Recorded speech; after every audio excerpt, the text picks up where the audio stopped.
We begin with a discussion of genocide lately. This is June 13th, 2021, and Canada manages to keep a pretty good public profile for itself. We're known as the version of the United States of America that didn't start the Vietnam War.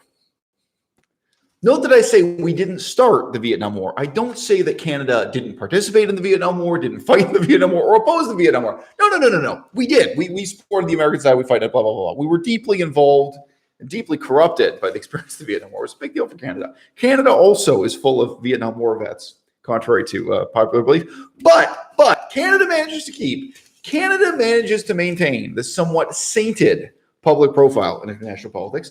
And recently, if you haven't heard, 215 graves were discovered at just one particular residential school.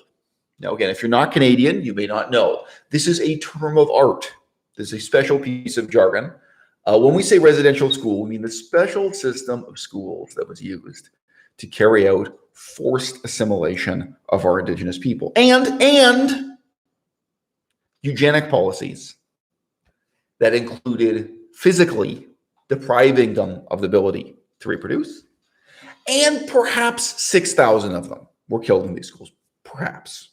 6,000 is a round number, and it's an estimate that, as you can imagine, does not come out of social science research as pure as what I might conduct myself. Great question from the audience. James Todd asks, Eisel, have you ever considered running for elected office? So, by the way, guys, I'm happy to digress. I'm happy to talk about whatever's on your mind. Someone else wrote in and said they're pretty tired of Canada. Anyway, have I considered running for elected office? The question is where, right? The question is where are you going to live? Here in Victoria, BC, look, the short answer is yes. The last time we had elections here, if it had been possible for me to get 70 signatures, I think it was 70. If it was 70 or 120. Okay. Really?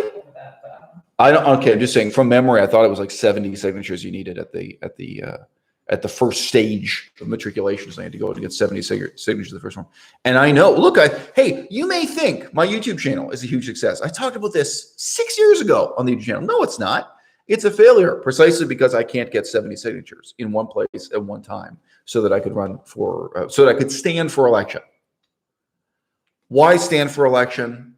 Obviously, in my circumstance, in this city, in this culture, it wouldn't be to win, but you could at least bring, serious questions to public attention. You could shift the debate one way or another. And I think that is a very morally real, morally important reason to participate in elections. Like, I think there's a moral purpose in losing, in standing up for what you believe for and giving voice to what you believe in, politically, what it is you're striving to achieve.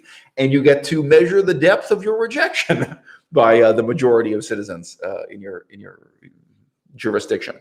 Thanks for the donation from Creative Nothing. Currently, as humble as the donations are to this channel, they're the majority of income generated by the channel. I mentioned to you, I've actually never talked about this, so we'll get back to genocide.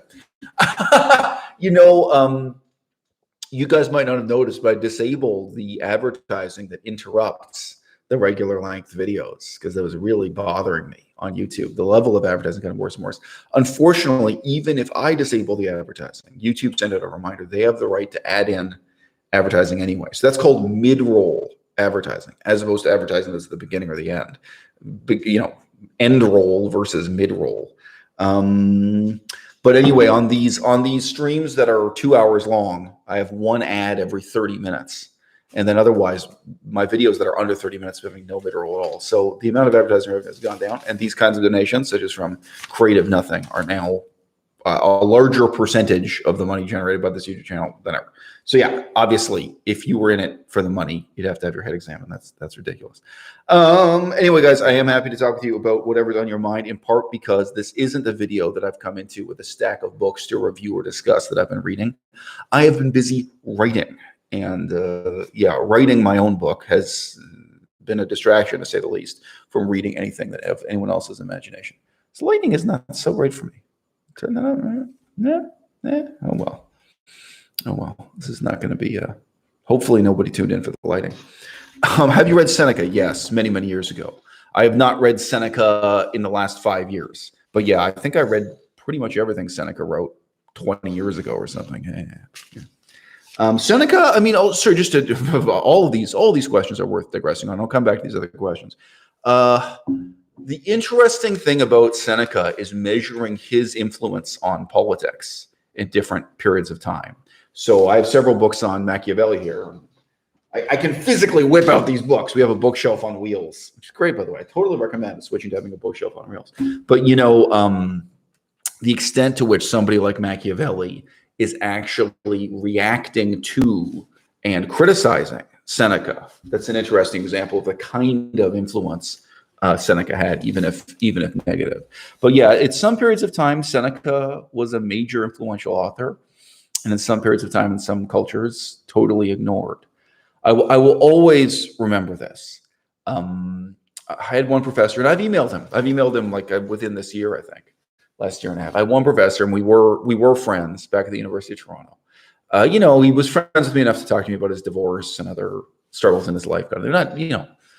I was a teenager and he was a professor, but still, it was an unusual sort of friendship. And he recognized immediately that I was very different from the other students. And also, he was desperately lonely because he hated all the other professors.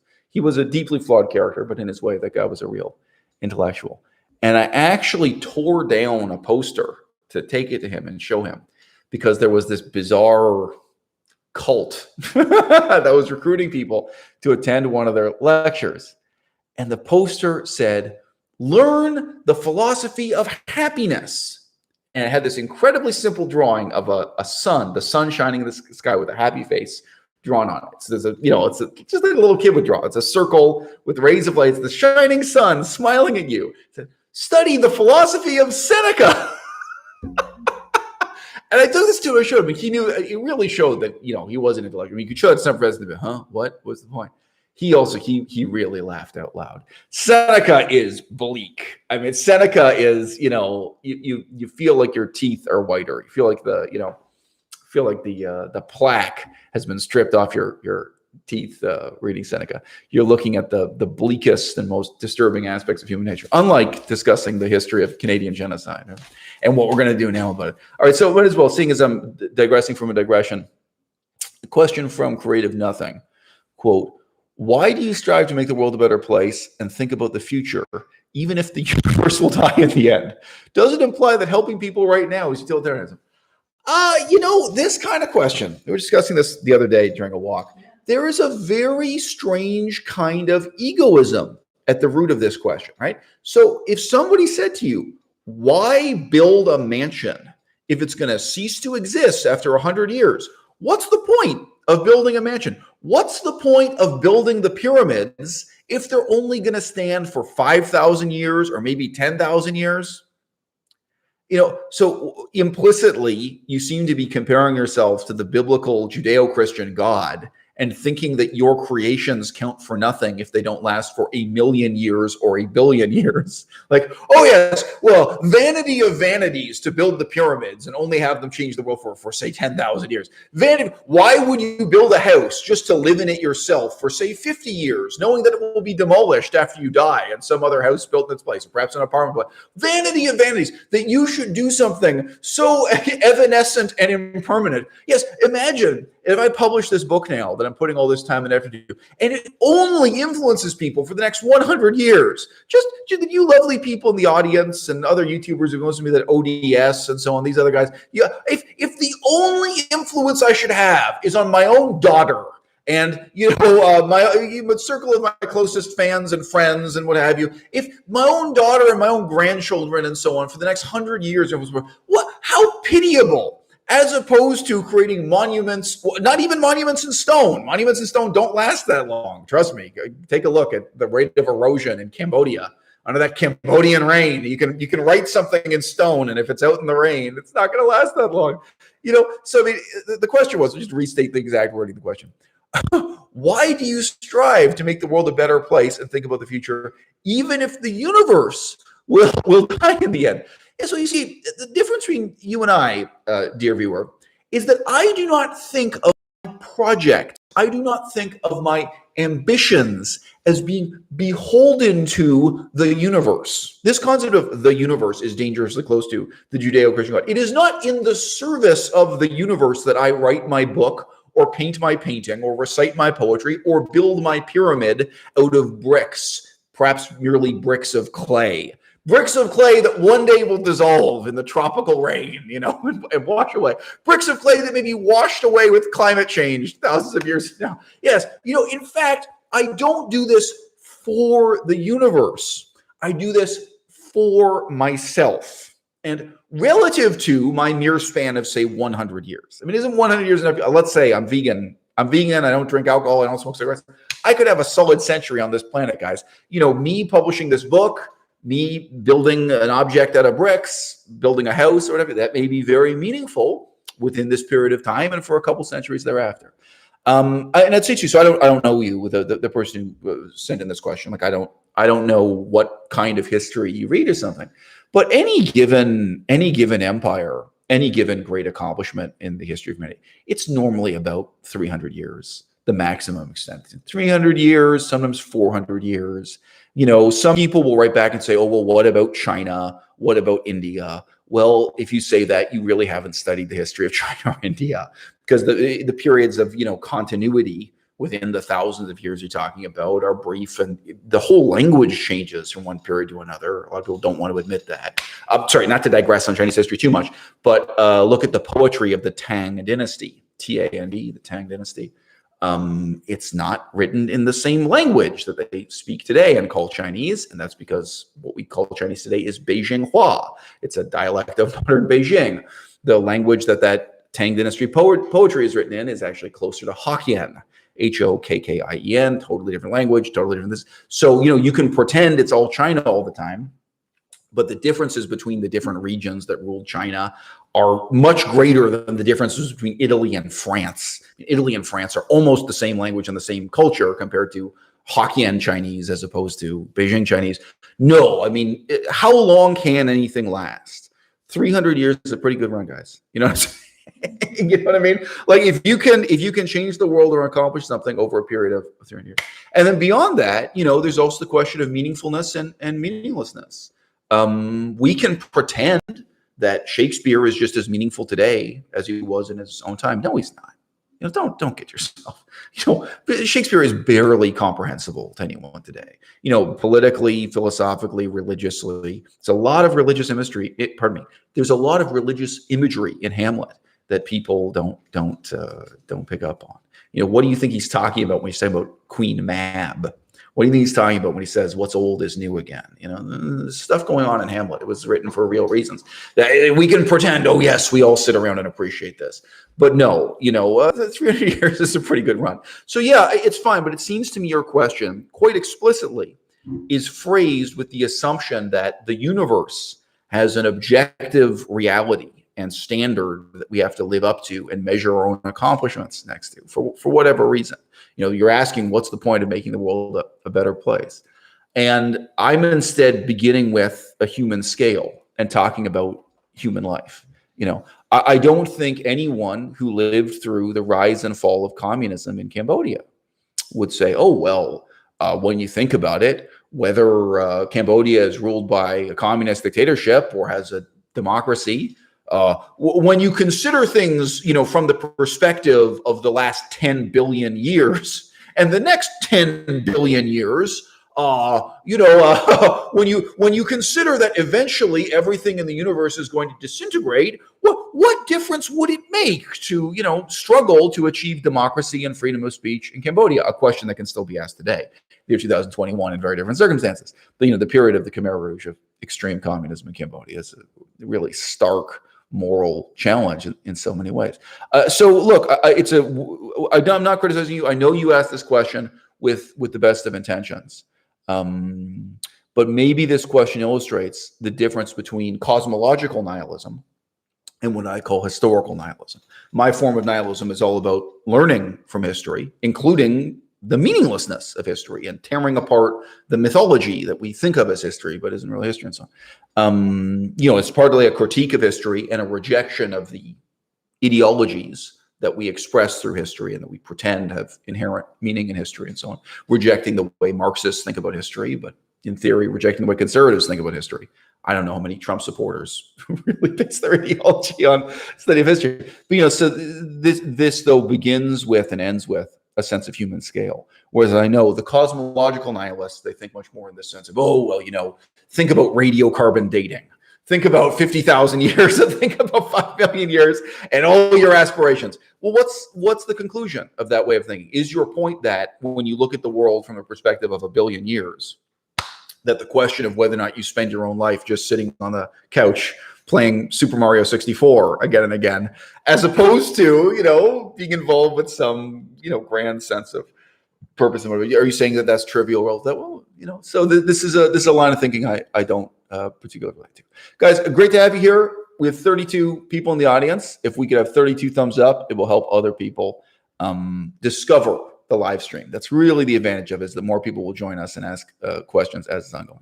So if you want to change your mind later, I'm sorry I keep saying this, but it's true. If you give a thumbs up now, it's not like voting for president. You can't change your vote later when you vote for president of the United States or prime minister of England. You can later undo your thumbs up, or you can change to a thumbs down. So don't worry about it.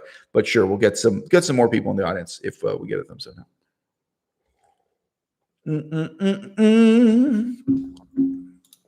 All right. So I'm just reading through some of your. Oh, okay. Here's a question. Do you like the Qing dynasty flag only for its looks? So someone has finally mentioned. This is the first person to ask about the flag in the background. Or do you have any other meaningful reason for having it displayed? Well, we're an anti-communist household here. I grew up with communist parents, and now as an adult, I'm really a very active anti-communist. Now, there aren't a lot of positive symbols you can display to express your anti-communism in a meaningful sense. I'm not going to have a communist flag with an X through it or something. I'm not going to, you're going to have the no smoking sign imposed on the Russian communist flag or something. That wouldn't appeal to me. And, also, let's just keep it all the way real. We had some other comments about Vietnam. I'm happy to talk about the history of the Vietnam War too here. Of course, many of the forces that have opposed communism, historically, are also completely ethically deplorable. I mean, terrible people fighting against communism. I knew a guy who literally fought against communism in Colombia, as a very tough situation. It's like, well, you have this kind of totally corrupt, horrible anti-communist government. And on the other side, you have these totally corrupt, horrible cocaine dealing communist guerrillas in the jungle. And he literally was, it's very, sorry, I'm saying this if it's a big deal. If you know anyone from Colombia, pretty much any able-bodied man has experienced this kind of situation. I'm exaggerating, but a large percentage of men there have done some time in the military, this kind of thing. But he was out patrolling the jungle. And he was very disturbed by seeing things like chopped up human body parts floating down the river, which the communists did in order to intimidate the other side, to show, hey, we killed some of your people and we're floating their remains down the river to you in bits and pieces. Chop them up with a machete and this kind of thing. That's, it's a real war. war ain't changed. The reality of combat and all that stuff hasn't changed. But, I would not display the flag of the anti-communist forces in Cambodia. In Colombia. Neither one. I mean, they're both terrible. I'm sorry. It's a good example too. I'm not going to have an anti-communist flag relating to the anti-communist forces in Colombia, who have their own moral shortcomings, shall we say. It's very hard to have something that shows, in this case, it's really saying, look, I'm someone who cares about China and Chinese politics. I got this soap bottle out of the way, guys. There you go. That's the flag we're talking about. I'm someone who really cares about Chinese politics, Chinese history. The Chinese language is now apparently going to remain my language of scholarship until I'm an old man. And I'm on the anti-communist side. So it's an attempt to bring together, all those meanings. And, as symbols go, so look, I'll say a little bit more about that though. We have this research project that's ongoing about the Qing dynasty in part, about Xinjiang and Western China, where China meets Central Asia, places like Uzbekistan. And a lot of that has to deal with reinterpreting Qing dynasty history. Because one of the myths about the history of China was that the Qing dynasty was the weakest dynasty militarily, and the opposite is true. So the Qing dynasty is a much misunderstood period, in large part because of communist propaganda. So that's also interesting. There's a kind of a bit of an intellectual challenge in reclaiming and reinterpreting and understanding anew what happened with the Qing. The other myth, again, this is absolutely part of communist propaganda about how China became communist and emerged in modernity. The other myth is that the Qing sold out China to European empires and European colonists and so on. But the Qing dynasty, that is the period in which China expanded more than any other period in its history. And that included the conquest of Xinjiang, of what's now Xinjiang in Western China. By the way, if you don't know, Xinjiang, sorry, my tongue, Jiang. Anyway, Xinjiang, it means like new borderland, very literally new border, and that reflects that in the Qing dynasty, this was this expansion. So someone's asking if I watch. Sorry, I'm happy. Look, guys, I opened this by boldly saying we're going to talk about genocide in Canada. So we'll try to get back to that. Someone has to completely. Oh, okay. So here's an on-topic question. Do you think it's possible for indigenous cultures to thrive across Canada and the U.S. when the indigenous population in both countries is so low? Okay. So look. So James, I try to keep it all the way real. You know what I'm saying? What do you mean by indigenous culture? Right now, sorry, I'm not saying this to attack you. I'm not saying this to offend you. I'm just saying let's really think through what it is we're saying. What does we mean? If you go up to James Bay in Canada, now I can't put up graphics here because this is a live stream, but look at a map of Canada. Hudson Bay is this giant bay. You can't miss it. It's this huge vacuity in the middle of the Canadian Shield. And then there's this smaller bay within it called James Bay. If you go up to James Bay, who are the Cree? What is their culture? Now, one reason to mention James Bay, this is one of the last areas where people speak the Cree language, where the language isn't totally extinct. What kind of people speak the Cree language? Well, on this side, they're Catholic, and they're active Catholic missionaries, and their main method of learning and practicing the language is by memorizing and singing songs from the church in Cree, songs about how great Jesus is and so on. Right? And they're like almost at a state of war with the Cree people over on this side who are Protestant and whose main use of the language is like, I'm not exaggerating, for many of them, the only book they have ever seen published in their own language is the Bible, right? A Bible and church songs and sermons. And you have today a modern Cree culture that is completely a product of centuries of employing them as mercenaries, employing them as fur hunters and trappers for the Hudson Bay Company, for the corporation that was up there, and the hybridity that resulted from centuries of Catholic and Protestant missionary activity, them competing with each other, and you can't forget, to a significant extent, they were themselves positively motivated, appropriators of, like they weren't just forcibly assimilated. They often reached out for and wanted to assimilate those aspects of European culture. I mean, whenever you look into the history of any particular Cree or Ojibwe group, often part of their history was the efforts they were making to go and recruit Christian missionaries to come and live with them, or really they were sending people out, sometimes by snowshoe, like walking and using, dog pulled sleds to say, oh, well, we want to have, a Christian missionary come live in our town. So, there's, and again, there's this kind of survival bias here. Those were disproportionately the groups that survived colonialism, were the ones that had that kind of active attitude of embracing and assimilating and producing a new hybrid culture. So look, another indication, if you watch any of the documentaries showing the reality of First Nations culture today, one of the things that will strike you is that a lot of them wear cowboy hats and listen to country music. That's kind of been out of style for 30 years or even 50 years. You think, whoa, okay. Now, not all First Nations people. Some First Nations people listen to rap music, and the ones you meet in the big city more likely listen to hip hop music.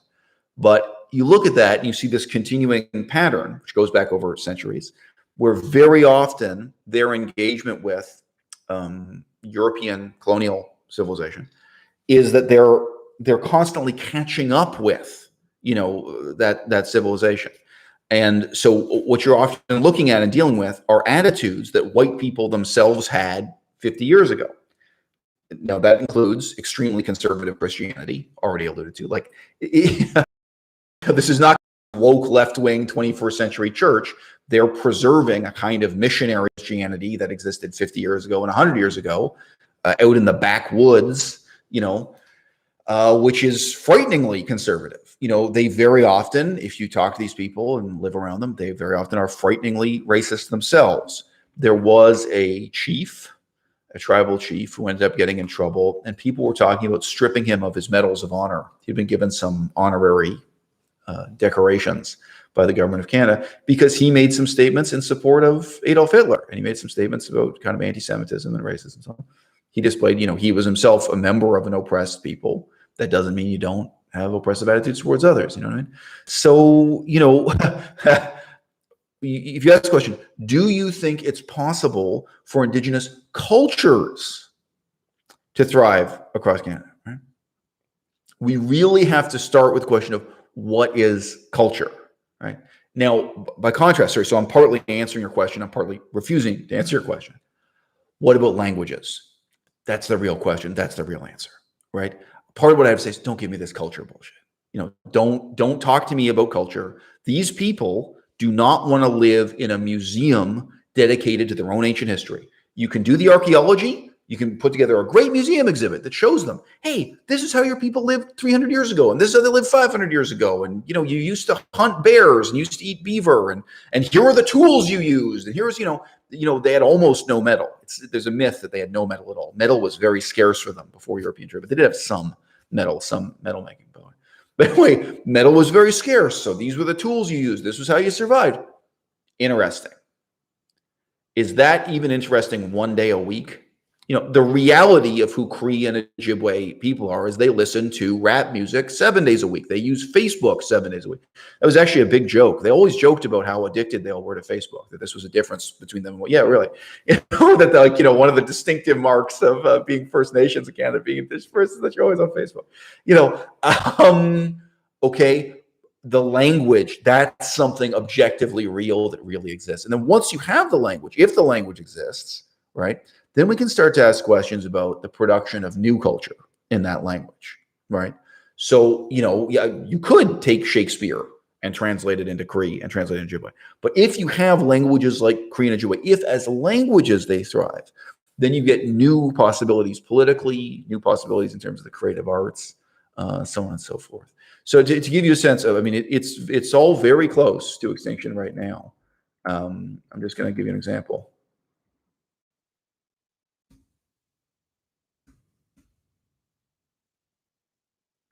So there is a TV show called à-bas-le-ciel, and this is one of the only examples you want. So I don't know if it's also available with English dubbing, but the main version of that show, the characters are all speaking Cree. So there are very, very few examples like this, but that to me is really the question. And okay, so I could go on, but if you're talking about Spain in Europe, not Mexico, Spain, any attempt to reify Spanish culture will destroy Spanish culture. If the government of Spain starts saying, which in some ways would be correct and reasonable enough, that Spanish culture is disappearing because people in Spain today are importing American culture and French culture and German culture and Chinese and Japanese culture. A lot of people in Spain watch Japanese cartoons. They may correctly say, oh, Spanish culture is disappearing. But the solution is always to produce a new culture. It's always to have something new. It's not to say, hey, everybody in Spain, let's force you back into the museum. Let's all live in a museum devoted to the glory of what Spain was 500 years ago or 1,000 years ago, or what Spain means in some fixed sense. I'm not just saying that won't work, that it will fail. It can succeed, but I'm saying it's destructive. So this idea of reifying culture and then carrying out government policy or educational policy to perpetuate that culture, that fixed idea of what the culture ought to be, what the culture should be, it will always be destructive, as opposed to being creative. So really brief digression, something less sensationalistic because it's not linked to genocide. I remember what rap music was. I remember what rap music used to be. Sometimes I may lament that in the year 2021, rap music is not what I would like it to be. But I can't respond to that by trying to force people into a museum of what rap music used to be or what I feel it ought to be, of taking that ideal as something for other people to live up to. Okay. A great question. Is that almond milk? No, this is protein powder. It's vegan protein powder. All right. Sorry. So we have another paid comment from the same commentator.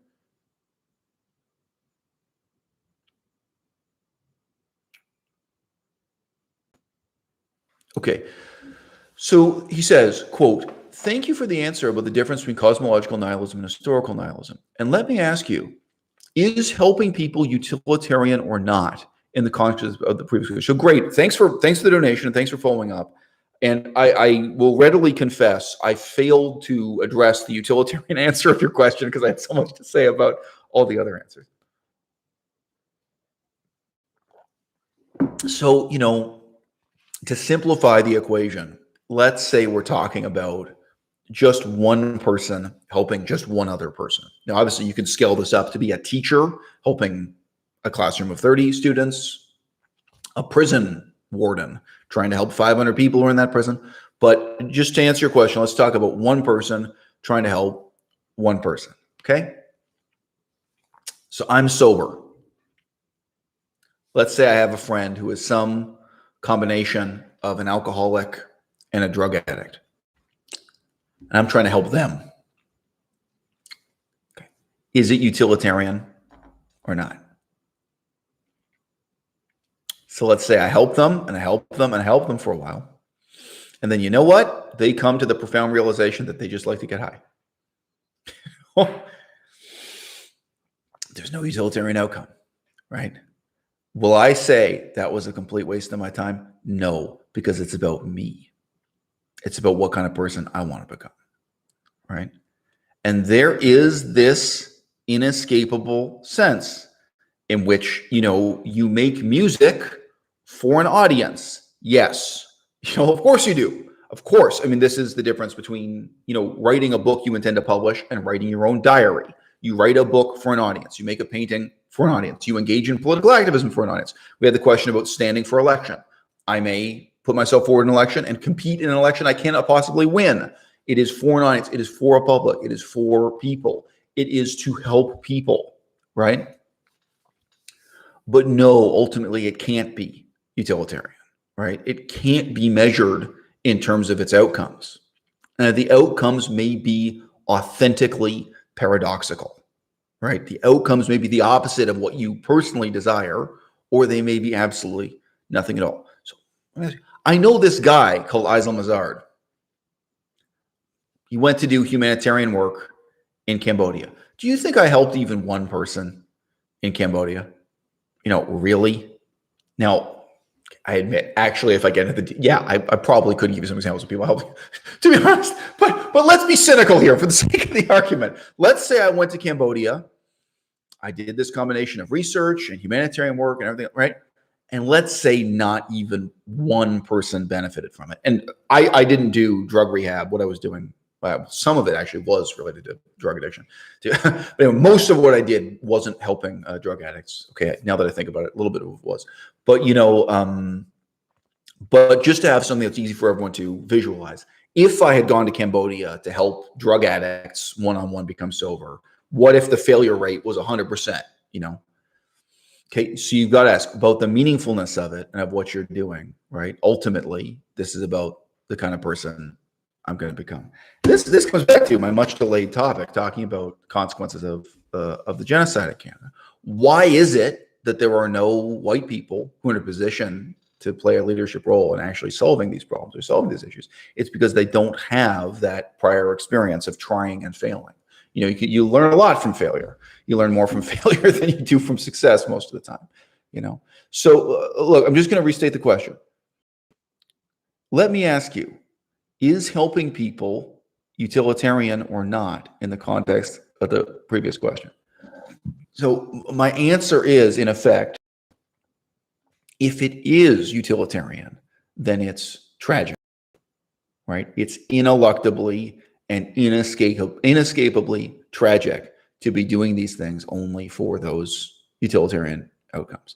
You have to be able to go into these things with a kind of radical detachment, a kind of studious recklessness about some of those outcomes, where, it's like someone sitting down to paint who says, well, I have something that's really worth painting. I'm going to write this book because I have a story that's really worth telling.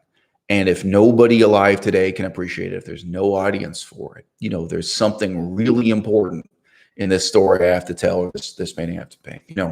Now, of course, you may be insane. I think maybe plenty of painters are. You may be deluded. You may, but to undertake that kind of action of place, if you are doing it in a utilitarian way, it's ineluctably, tragic. So guys, right now, this is 2021. Do I have a single person in the audience who got involved with Syria? I'm not saying it's is there one person here who in the last 5 years has gotten involved with humanitarian crisis in Syria? So we have Ukraine, mentioned. Okay. Do we have one person in the audience who's gotten involved with politics of humanitarian crisis related to helping the Ukrainian people? This is, we're not running out of examples. Myanmar is happening right now. Now, if you were to pose that problem in terms of utilitarian outcome, what difference can you possibly make in Myanmar? Like, I think from a utilitarian perspective, it's going to be tragic. But like right now, any 5 of us, any 10 of us, if we put our time and money together in that hat, we can make a big difference. We can do something that really matters and that's really meaningful for us in our lives, and like for your brothers and sisters and for my daughter and for my grandchildren.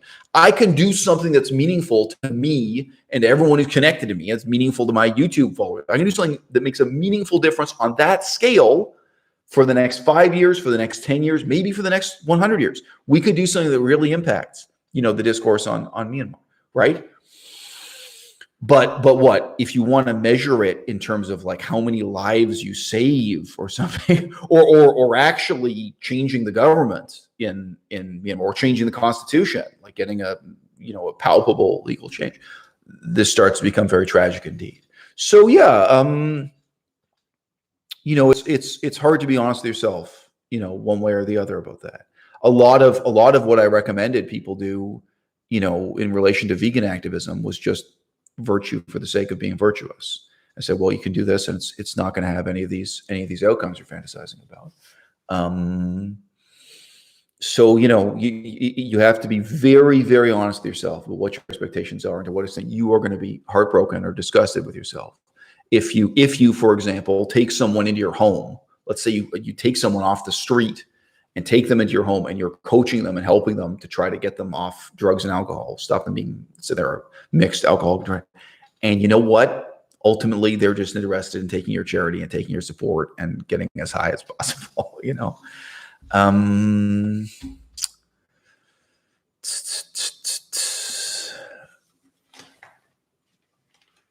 All right, so we will get back to, nice to see you're here, Oliver. Okay, so we got a lot of intelligent comments coming in. Nice to hear from you, Mandy. Nice to hear from you, Clint. Nice to hear from you, Brendan. A question from Frida. So we're going to get into Canadian genocide lately here. Frida says, and Frida, I saw your earlier comment, even though I didn't read it out loud. Frida says, do you think genocide and eugenics were done in Canada because of racism? Question mark. She says, quote, that she thinks white Europeans have a huge problem with someone's skin being darker, and she sees this as the main problem. Frida, I was just reading Appian, the historian of ancient Rome, and I pointed out to Melissa that concerns a period of time where you're looking at dark-skinned people enslaving lighter-skinned people. This is really white and blonde and red-haired Europeans becoming the slaves of relatively swarthy Southern Italians. I know from today's perspective, they're all white people. You can look at the history of the various Muslim empires, be they Arab, Turkish, or Persian, and you're looking at a lot of white slavery. And there's also a history of white people being enslaved in Africa, which is rarely mentioned. But, again, even though they're small numbers, white slaves were very valuable in Africa. And I remember reading in detail an account of an African slave trading vessel, I suppose, or slave raiding vessel that went to the coast of Ireland and enslaved a bunch of Irish people to take them away and sell them. And actually, now that I think of it, I've mentioned Voltaire quite a bit. Voltaire, he does kind of primarily, first and foremost, express his pity for the black slaves, the enslaved Africans, and appropriately enough, because that was the mass phenomenon at the time. But he includes pitiable descriptions of white slavery, of white people being enslaved, which certainly does also include sex slavery. So slavery went in all directions. Now, why was look, so the all right, sorry, there are a couple different dimensions to this.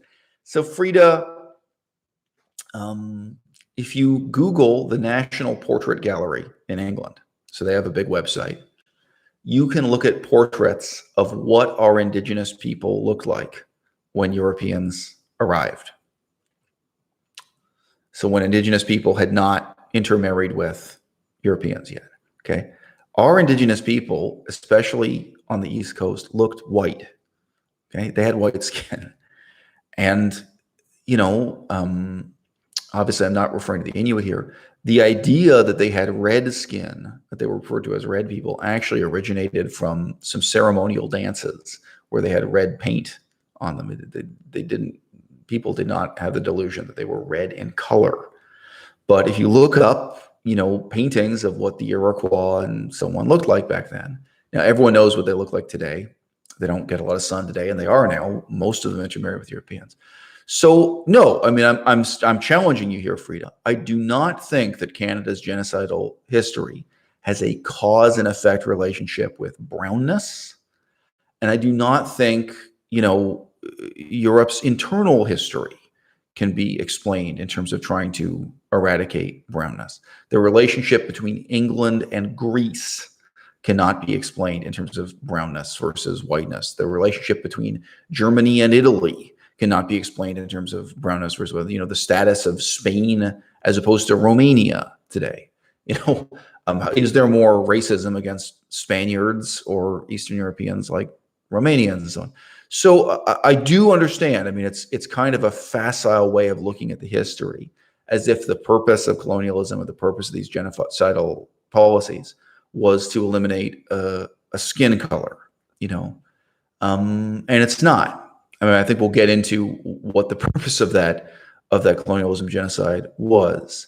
Just to give a really brief allusion to it, so a phrase that's said here in this household every so often, we read a lot about the history of communism, is that part of the tragedy of communism is that once they conquer you, once the revolution is over, you can never be communist enough. This is even true communist dissidents and so on today. These people in Portland, Oregon, and Seattle and so on. It's like, oh well, the people who joined, that they keep kind of persecuting their own followers because nobody can ever be communist enough. There's this standard you can't live up to. Part of the problem with the British Empire was that nobody could ever be British enough. They kept offering to the native people, like, oh, well, if you just join our army and fight for us, then you'll be one of us and we'll reward you. Oh, if you convert to Christianity, you'll be one of us and we'll reward you. If you learn to read and write our language, you'll be one of us and we'll reward you. And the reality was they could never be British enough. That really the objective of the British Empire from day one was genocide. There was no interest ever in, for example, having native people represented in Parliament. And if the objective had been anything other than genocide, that's exactly what you'd have. That's exactly what there would be. There would be seats in Parliament for, there would be a representation for, they would be proud to represent the native people. Government would exist for the native people in part or primarily or in whole. And that would be part of the definition of Canadianism. And instead, from the first, you had an agenda to exterminate them. However, the distinction between, the British and the people they were exterminating was not a distinction of black versus white. And it wasn't even a kind of distinction between white versus brown. And, again, I've known plenty of those people face to face. It's very subtle, the difference in facial features. To give an example with the Iroquois, the difference between an Iroquois person and an Italian person, really, if you haven't lived around them, it's very hard to see the subtle signs that someone is Iroquois. There were plenty of Cree people, even getting into the, eastern part of the United States. There are plenty of indigenous people there. And, again, I go back and look at the paintings that were made of them before intermarriage became a factor, or you can look at, there are also people who have their DNA testing done and so on. It's not, I do not think that's an explanation. I think that's something that's, in the truest sense of the word, facile. It's easy to attribute a kind of cause and effect relationship to that. But really, sure, it's part of the context for the unfolding of that genocidal campaign. But I can put it to you this way. Hypothetically, if all of our indigenous people had been as white-skinned as those people on the East Coast they first encountered, because the genocide went from east to west, in case you didn't know, do you think they would have been treated any better? I mean, or even within the indigenous people, were the brown-skinned people treated worse than the white-skinned people? So no, I mean, it's not the case that this was racism that was incidentally genocidal. This was genocide that was incidentally racist. As genocide was really the primary purpose of the British Empire project on this continent. Okay, so I'm skipping ahead through some of these comments here. Yes. Well, Melissa just made a video talking about disability as a political identity, and Lila Cloud writes in to ask, quote, "What do you think about the term neurodivergent and its use among leftist circles?" Quote, "It seems to me that they're downplaying certain serious disabilities." Well, Lila Cloud, among the most heavily censored videos on my channel are the ones about autism and Asperger's. So I encourage you to search I'll give you the link here. I've mentioned this before. There is a searchable archive of my past videos. And if you go and search this for words like autism and Asperger's, you'll be able to find the videos I made on that. If you search within YouTube, you'll never find them because they're really, really shadow banned. Shadow banning is real. Wishful thinking is one of the most fundamental aspects of human nature. And it's dangerous, and it's malignant, and it's destructive, and it leads to mass murder and so on. It leads to terrible things. So, do I think it's a problem? Yes. Do I think it's serious? Yes. Are individual people's lives destroyed by it? Yes. We have a long history of in the English-speaking world, there is a long history of misrepresenting autism as a quote-unquote superpower. Leaning heavily originally on the comic book The X-Men, and of trying to represent people who have autism and Asperger's as if this, as if this were the next step in human evolution, in the same way that the comic book characters of The X-Men represented the next step for humanity. So if you don't know the comic books and the movies of The X-Men, I'm sorry, but I'm not gonna get into X-Men lore for this video. But yeah, and I can see, that type of comic book does have huge cultural influence and so on. So yeah. All right. So I think we'll wrap up that comment on that. But yeah, it's a huge issue, and I have made videos talking about it. It destroys people's lives on an individual scale, and it has destructive effects on a massive cultural scale also. Oh, James Todd asks, here's one I can do quickly. James Todd asks, "Thanks for answering my previous questions. Here's another one. Which political parties have you voted for in Canada throughout your life?" So a long time on the channel, a long time ago on the channel, I should say, I did mention my personal history with the Green Party. So I got involved with the Green Party, well, I don't know if it was 19 or 20 or 21, around there, when I was a young man and still a university student. Maybe it was even 18, or I don't remember. I'd have to look it up. But when I was a young man, I got involved with the Green Party. And, I'll just say this. A lot of you are used to dealing with human stupidity through Facebook comments, through Instagram DMs, through digital media. When you deal with human stupidity face to face, it's different. I really got to see how people think about and talk about politics. Within the Green Party, it's terrible political party, terrible people. I mean, I met one girl who was quite literally a neo-Nazi who was inside the Green Party. She was trying to recruit people, and it was a classical. It was like a pro Adolf Hitler neo-Nazi. Some people use the term neo-Nazi and they just mean, I don't know, they voted for Donald Trump or something. No. So there were communists inside the Green Party of Canada. There were neo-Nazis inside the Green Party of Canada. I just remember that one.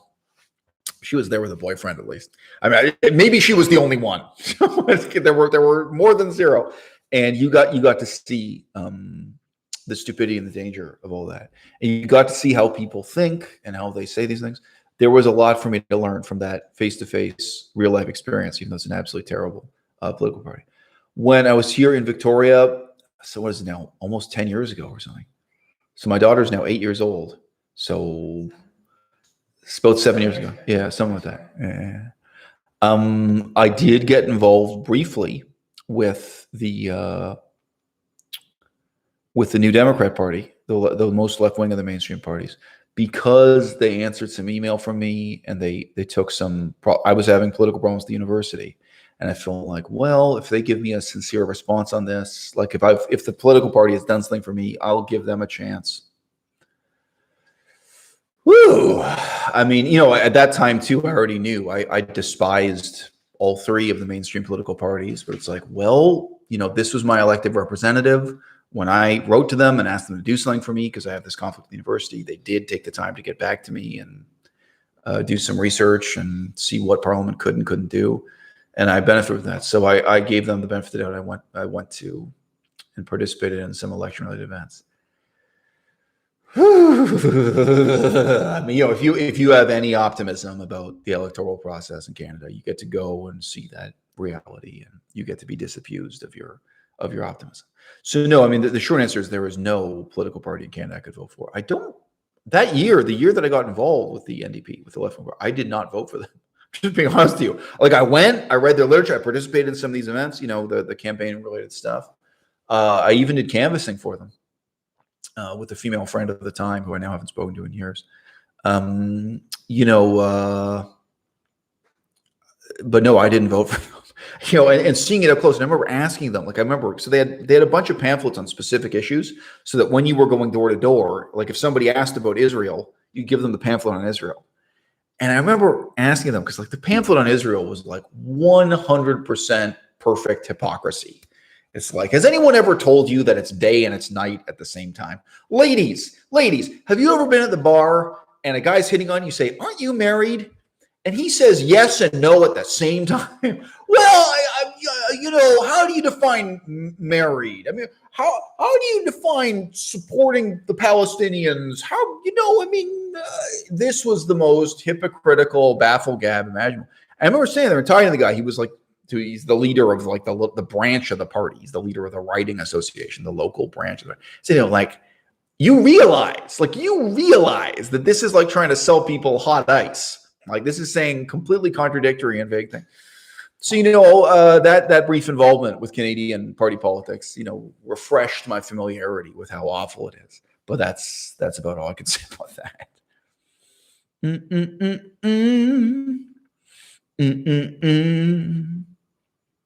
Okay, so we get a question that I'm going to treat as sincere. We'll come back to Canadian genocide.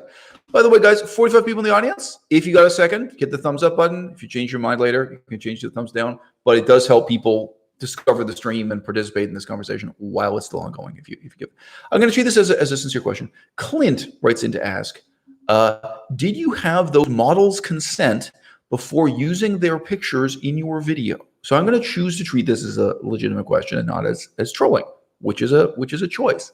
So let me tell you something, Clint. I do not know if you are American or British or Canadian, but one of the most fundamental aspects of freedom of speech is that I do not need Donald Trump's consent to use a photograph of him in criticizing him. I do not need the consent of George Lucas. I do not need the consent of the Disney Corporation to use clips of the Star Wars TV show or the Star Wars movie in offering my criticism of it. So, and I have, by the way. It's not. I wonder if anyone in this audience became a subscriber because they, because they discovered my YouTube videos criticizing Star Wars. But I've criticized Star Wars as a series of movies and as a literature and kind of in its political and cultural significance. Okay, I do not need permission from a comic book company like Marvel Comics or DC Comics to use images of Batman.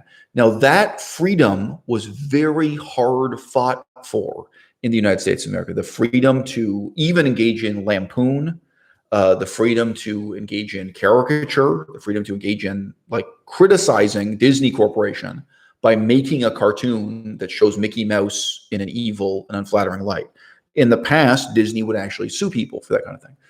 And it came to be established that no, if you don't have the right to use someone else's image, if you don't have the right to quote somebody, whether that's a clip of what they said on the radio or they said on TV, then you actually don't have freedom of speech at all. So yeah, some of my videos have images of bikini models.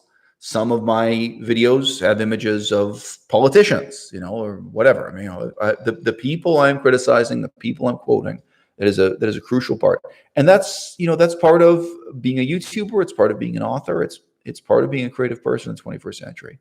And really, it's been an important part of being a creative person in every century since the original John Wilkes. So let's really get deep on this. Where does this come from? John Wilkes is not John Wilkes Booth. You guys can tell I didn't have to Google this. When you do a live stream, people can tell what you know off the top of your head and what it is you had to dig around and check Wikipedia for. So there was an historical figure named John Wilkes, and he was the turning point in the history of England where the right to quote people in Parliament was established. So a lot of you don't know this. I think this is worth just taking a moment to dilate on. Historically, Parliament, the actual meaning of the word, was a secret war party. It was to get together to parley. So we still say P-A-R-L-E-Y or parley, to have a meeting of, aristocrats, commanders for the army, bring their horses together and talk about strategy before going on the field. And the idea was you had a parley for the men who provided the horses and the armor and the money to go to war, that it was the supporters of the king, the aristocrats, having their own parley. This is the idea of the Parliament.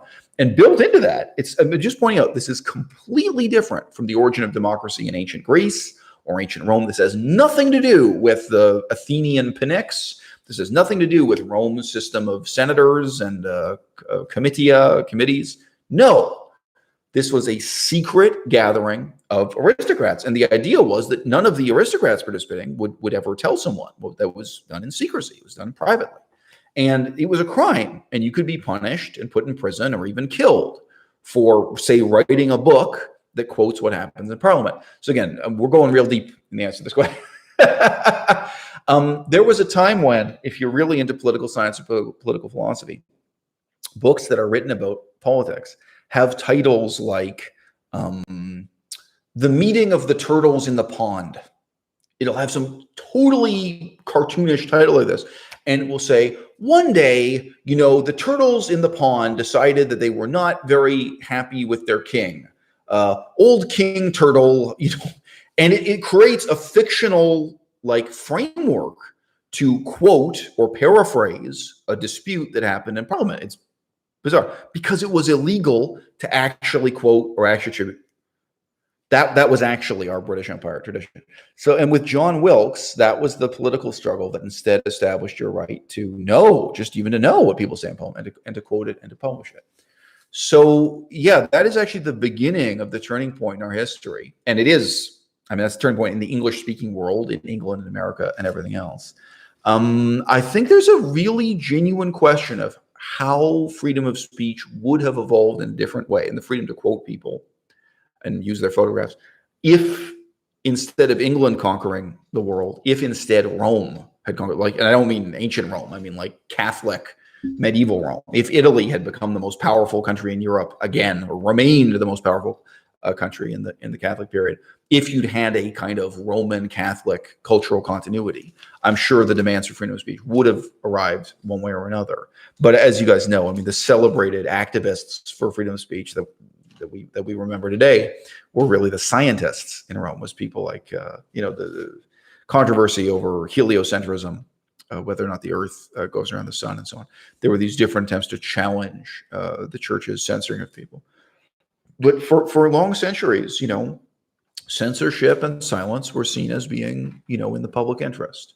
And I think it's significant that in England this happened because, hey, wait, if we can't actually quote what people said in Parliament and why they made the decisions they made, then there's a sense in which we don't have freedom at all.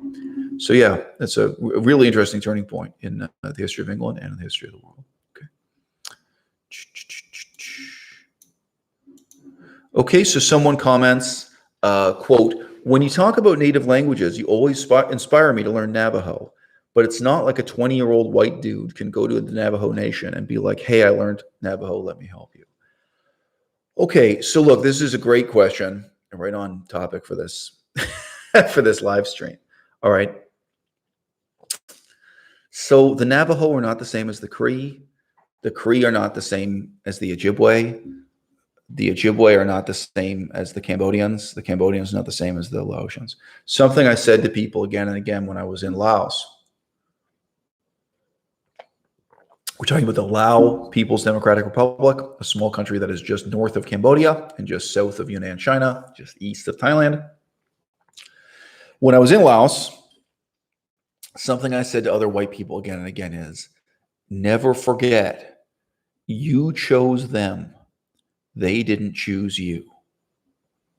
These people didn't invite you to come here. These people didn't ask you to help them. These people didn't ask you to learn their language. You chose them. You took this on yourself. You decided you care about the Laotian people.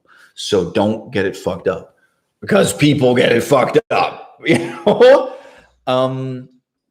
Well, look, with the Navajo specifically, what you're saying may be true. It may not be. My experience with the Navajo, which is like this, is that they're pretty open to outsiders, actually.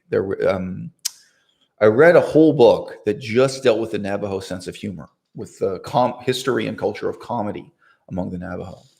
And okay, I won't go into that book and what I learned about Navajo culture from it, but compared to other First Nations groups, they are not hermits. Like, they are not afraid of white people. They're not trying to live separately. So the Navajo, I mean, if on a scale of 1 to 10, in terms of being accepting of a helpful outsider, I don't think they're at one extreme or the other of that. Now, the Cree, by contrast, are very gregarious, very open, very happy to have someone come in and help from the outside. Within Canada, the big contrast is the Dene, D-E-N-E, Dene. The Dene tend to be very hostile towards outside. And of course, this is partly culture. It's partly their historical experience. And if you meet a Dene person who's very welcoming to you coming in and learning the Dene language, that's great. I'm happy. But I'm just saying, broadly speaking. Now, the Laotian people were much more welcoming and open than the Cambodian people,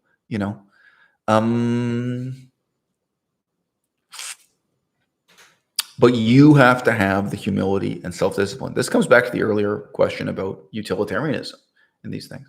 Are you doing this for yourself? Like, look, I'm studying Chinese. I don't have a single Chinese-speaking friend. Definitely, I don't have a single Chinese-speaking friend in Canada. There's one guy who's still friends with me in Taiwan. Shout out to him. Shout out to my one Chinese friend from Taiwan. But, I don't have anyone to practice the language with me or speak to me or, no. So there are untold, millions on millions of people who speak Chinese. Are you going to make the commitment to learn Chinese and you're expecting the Chinese to do something back for you? You're expecting to go to China and be welcome there or have a job there, have some kind of social station there or something. Are you going to do that with Japanese?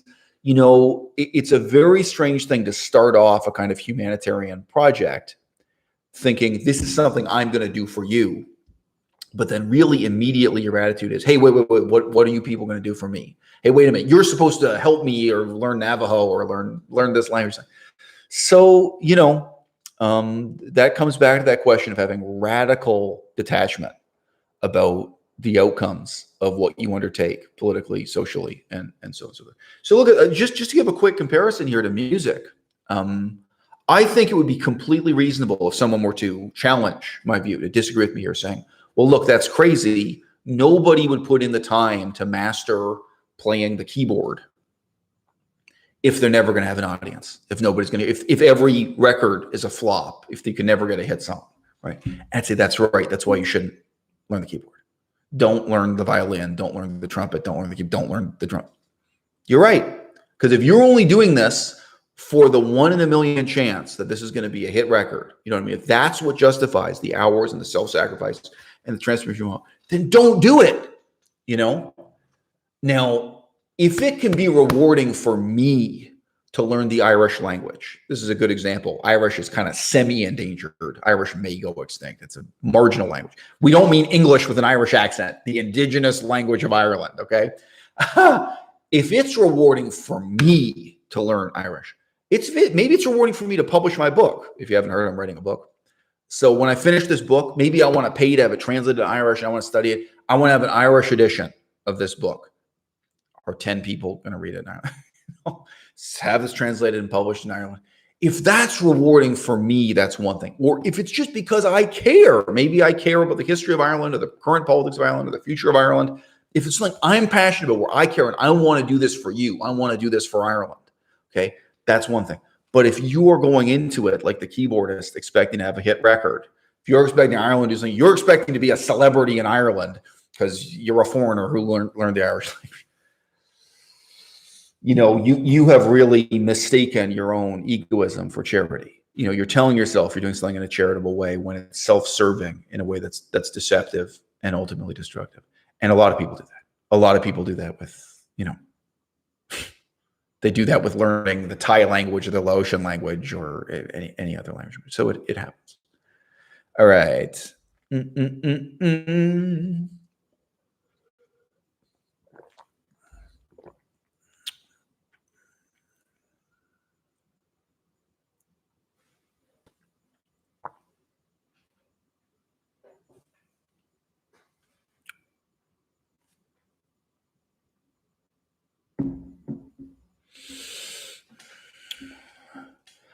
Okay, another interesting question. James asks, do you ever worry that your intellectual commitments will be for nothing because you won't be able to properly apply what you've learned? I am 100% certain that I will never be able to apply what I've learned. James, so that's not something I worry about. That's something that I know. And it is because I'm a citizen of Canada.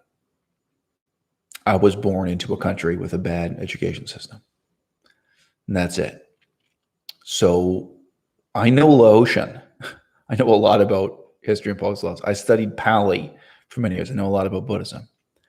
If I were German, I'd have incredible options and opportunities for the rest of my career to apply that knowledge. Okay. I'm Canadian, so I never will. I was willing to start again with a blank sheet of paper, working on Korean Ojibwe.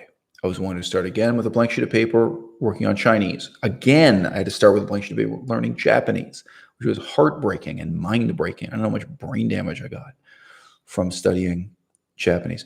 And I was willing to start again as a kind of leader in the vegan movement, right? I'm not worried that I won't be able to apply the talents I've got to get outcomes. I'm 100% certain I will never be able to apply the talents I've got in any of those fields. And you guys benefit from that because instead I'm here taking the time to live stream with you right now and give you some encouragement in your lives, you know?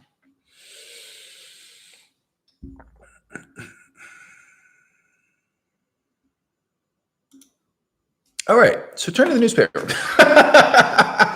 This has been a very special week in Canadian politics. This is the week of a kind of a lot of aimless white guilt and hand-wringing from people who never cared about First Nations Canadians, and they will go back a few weeks from now to not caring about First Nations again. There is a vain pretense that something is fundamentally going to change in response to the discovery of 215 unmarked graves, secret graves of children. It's commonly being reported as a mass grave. There's 215 separate graves, so that's not a mass grave. It's not a mass grave that's the product of one massacre at one time. Right? I'll tell you something. Before I get to this, guys, I have both read and I have heard interviews, as you know, audio and video.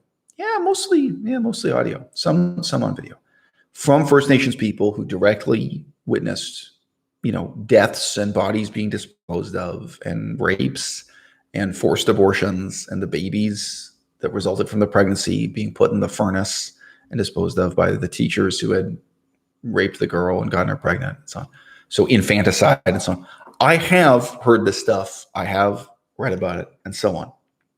It's real.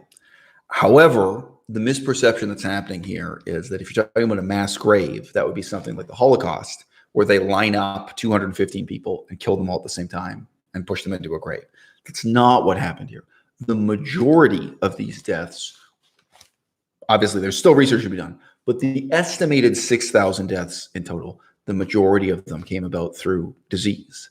However, they were intentionally and eugenically exposed to these diseases. And again, I have read detailed accounts of that, where, for example, boys were trapped intentionally by the teachers, put in a room with the windows nailed shut, with, I'm forgetting now what the disease was, something like smallpox, in order to kill them, where they were put together with someone dying of disease to make sure the disease spread. So it's not an accident. And now, even if you do look at some situation in which it quote unquote is an accident, where they're able to say, oh, well, guess what? The level of, medical care provided to these kids compared to what would be provided for white children in a white school. I mean, even in circumstances where you have the argument that this wasn't being done intentionally and eugenically, which again, in my experience, based on my reading, it very often was. And I just say this also has to do with religious eugenics, that they would actively prevent people who continued the indigenous faith or people who just hated Christianity. They were either traditionalists or just rejected Christianity, that those would be the people they tried to kill, and those would be the people they tried to render infertile, incapable of having their own children. Whereas the people who had accepted Christianity, they would try to save and try to let them live and let them have children and so on. That kind of thing was ongoing. But anyway, it's a dark history. However, what was discovered in Canada that caused this current fad of people pretending they care, people who've never done the level of reading I've done, and I'm not the world's greatest expert, but compared to other white people in Canada, it's shocking how ignorant everyone here is. But no, we are not talking about a mass grave. We are not talking about a German Holocaust-style extermination of people. We are talking about 6,000 people who died as a consequence of a project of cultural genocide that was carried out in a very ramshackle, roughshod way. That did include explicit eugenics, that did include killing people through disease, that did include bodies being buried and covered up and rape and all this other stuff. But no, we're not talking about gas chambers, and we're not talking about mass graves in that sense. So I'm going to start with Halifax here, because this one really touches me. You'll see this is very few words. I'm going to read to you from the newspaper. Quote, a task force from last year recommended that the name of Cornwallis Park be changed. Edward Cornwallis, the founder of the city, infamously offered a bounty on the scalps of Micmac people in 1749. It was renamed Tuesday to Peace and Friendship Park. Problem solved! Though not specifically linked to the Kamloops discovery, i.e. the discovery of 215 graves, it happened in the immediate aftermath. Now, I remember as a child and as a teenager trying to talk to other people my own age, about the fact that we, i.e. white people in Canada, not my own relatives, because whatever, my relatives are Jewish immigrants and so on and so forth, as you guys know, that white people did actually pay to scalp Native people. And now some of you might be Europeans who don't know, some of you are English as a second language, you might not know the use of scalp as a verb. Okay, let's be clear here. This is scalp as a verb, not a noun. Okay. This is white people at the church, and to some extent at places like city halls, paying a reward for others to go out, murder indigenous people, take a knife, go around the skull, and take off the top part of the hair and the skin from their head, and then bring this human remain, bring this piece of the corpse to the church, to the chapel, to City Hall, to the authorities, to be paid a reward for the native people that they had killed. Now, it gets darker, because it wasn't just white people who were paid to kill native people.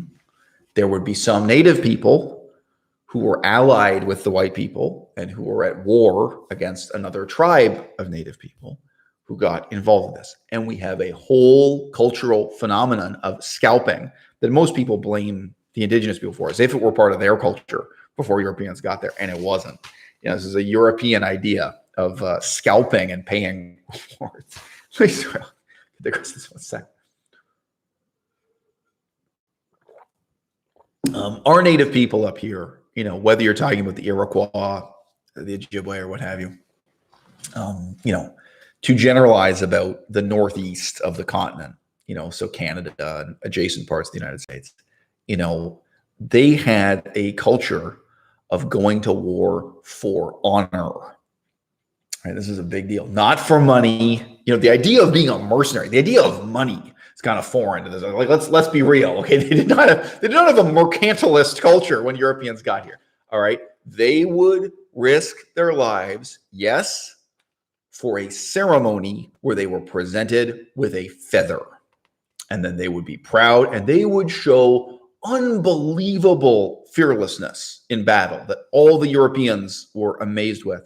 And sorry, they weren't naked. They weren't people who lacked clothing, by the way. This is another misconception. Before I mentioned the misconception that they had quote unquote red skin, actually coming from the wearing of colored paints, which is something we had coast to coast. So by the way, in Eastern Canada, we had them, they painted themselves ceremonially. But here on the West Coast also, they painted themselves with ceremony. So yeah, but anyway, the whole red skin thing is a misconception. But there were paintings and there were drawings and there were written descriptions celebrating these guys going into battle either completely naked or almost naked, like in a loincloth or like the equivalent underwear, right? It's not that they didn't have clothes. Right? It's a cold climate. They had clothes. And again, they're also so they had beadworking and they had quite elaborate, beautiful clothes. Their clothes were quite impressive to Europeans. They were going into battle naked, voluntarily, for honor, to make a name for themselves. That was their culture. Now, and again, I am generalizing here about several different language groups and several different tribes over an area. I'm not generalizing all the way down to the Aztecs in Mesoamerica. I'm not generalizing all the way down to Mexico and Brazil. But in this, if you're talking about Quebec, Ontario, Michigan, this part of North America, even down to New York State and so on, you know, right?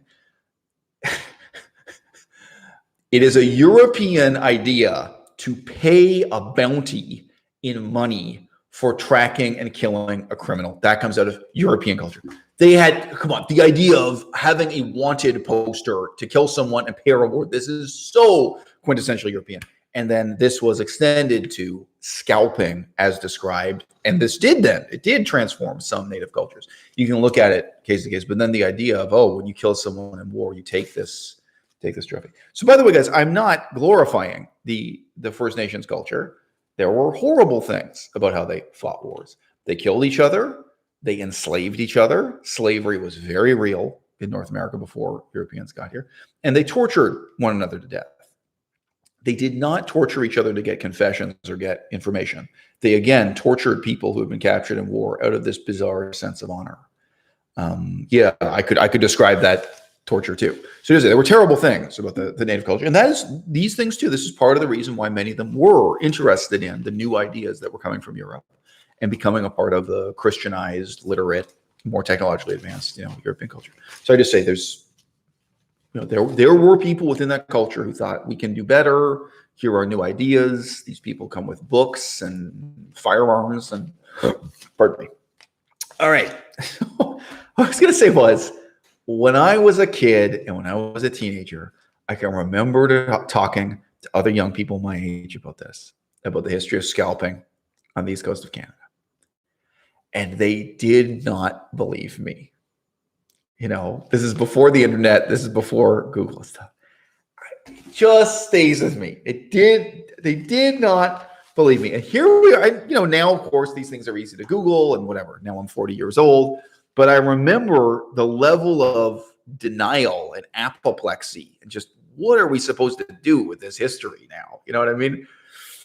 The impasse, we were all a culture that one of the common responses was just to deny that this stuff had happened. That's not to say, oh, that must be communist propaganda. And there was communist propaganda. I say, my own parents, Barry Lord, my father, he wrote communist propaganda, cynically employing kind of the history of Native people and stuff. There still is communist propaganda with stuff, but the real history is fairly horrifying. So now that you guys have this, I'll just read that again because it's only 2 sentences long. A task force from last year recommended that the name of Cornwallis Park be changed. Edward Cornwallis, the founder of the city, infamously offered a bounty on the scalps of Micmac people, the indigenous people, in 1749. The park was renamed Tuesday to Peace and Friendship Park.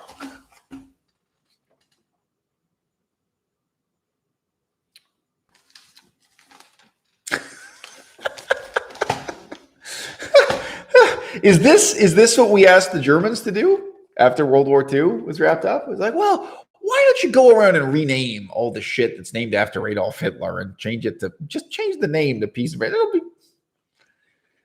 this is not real change. This is painting over genocide. This is painting over a genuinely shameful history. By the way, this is a pretty shameful newspaper too. I just want to mention. So this is from Canada's National Post. I'll just give you the name to give credit where it's due. There's a real generational divide within this newspaper. I assume a relatively young person wrote this article, and the first few pages of the newspaper were written by young people. And then when you get to the opinion, the op-ed pages, as we say in English, when you get to later pages of the newspaper, everybody is over 70 years old. So there's a terrible opinion piece here from Conrad Black, who's over 70 years old. There's a terrible opinion piece from Rex Murphy. If you don't know who these people are, don't Google it. You do not want to know who Conrad Black is. You do not want to know who Rex Murphy is. These are guys over 70, crotchety old men who are like, well, I think this is all nonsense. But, there's a younger generation of people who are at least looking at these disturbing facts and kind of asking themselves the question, what do we do now? What do we do next? I don't think anyone in the Conservative Party approves of this history. They just don't know what to do. They haven't thought about it. Remember, these people, people are my age. I'm 42. If you are 42, you probably grew up playing Pokemon. Like this shit's been going. These people grew up ignorant. If you're 52, you grew up playing Atari and the original Nintendo. Original 8-bit Nintendo Entertainment System. Like the fact that they wear a suit now and run for government, they're people just like you and me. They grew up just as ignorant. They watched the same TV shows. They watched Sesame Street. They watched Batman. They watched Spider-Man. Like. These people are no different from you. And most of them, they haven't read Aristotle, and they haven't gone and studied, Korean Ojibwe like I did, and they haven't gone and done humanitarian work. Most of these people have led very shallow, very narrow-minded lives. And they get into government, and scalping, the park is named after a scalp. I think we should change the name to, peace and friendship. That sounds about right to me. These are your so-called elected representatives. Take a look. And it's just as bad on the left wing, where everyone's trying to be more woke than everyone else, because they're just as ignorant and just as stupid and just as clueless, just as lacking in innovation. They have the disadvantage of being more certain, more self-confident in their sense of moral superiority. Right. That's a change. That, broadly speaking, about politics, it used to be the right wing had the moral superiority thing going on because they believed in Jesus, and that's draining out of the right. It's just you can just feel it. You can just feel that breeze coming through. You know what I mean? That whole Christian thing. Woo! that went out of style like sweatpants. You know, it's not that nobody wears sweatpants anymore, but whoa, you know what I mean? And, you know, on the left wing now, that's really where you get this sense of like messianic conviction about your own moral superiority. All right, guys, I'm happy to see your, I'm happy to see your comments as they're coming in. All right. So you guys may already know this from my YouTube channel. You may not, because it's been alluded to, at least symbolically. Toronto, the largest and wealthiest city in Canada. Last Sunday, the statue of Egerton Ryerson. Let me just say, have you ever met anyone with the first name Egerton? All right. And my name is Eisel Mazard. Okay. I mean, I'm allowed. It's like only some people get to use the N-word. Okay. I have a funny first name. I'm allowed to call out other people for having a funny first name. Okay. Egerton Ryerson. Okay. All right. Last Sunday, the statue of Egerton Ryerson, who contributed to the development of residential schools meaning forced assimilation, genocide schools, already described, was toppled at his namesake Ryerson University. So two things here. One, it is interesting to me that the press reported that 1,000 people participated in that protest. If you watch the video on my channel, which is Shadow Banned to Hell, if you watch my White Boy Summer video, it opens with a video of this statue being torn down. So I'll give the link. There were not 1,000 people at this protest. I don't even think there were 200 people. I would be surprised if it were 100. It looks like a few dozen people showed up and participated in this. Here, I'll give you guys that link. So I'm going to fight it. So at the beginning, just the first 15 seconds or something, it shows the statue being torn down. That is the statue we're talking about here in Toronto from old Egerton Ryerson. So Nacho, by the way, I'm totally happy to have that question, but Nacho, I have made a video on that, eh?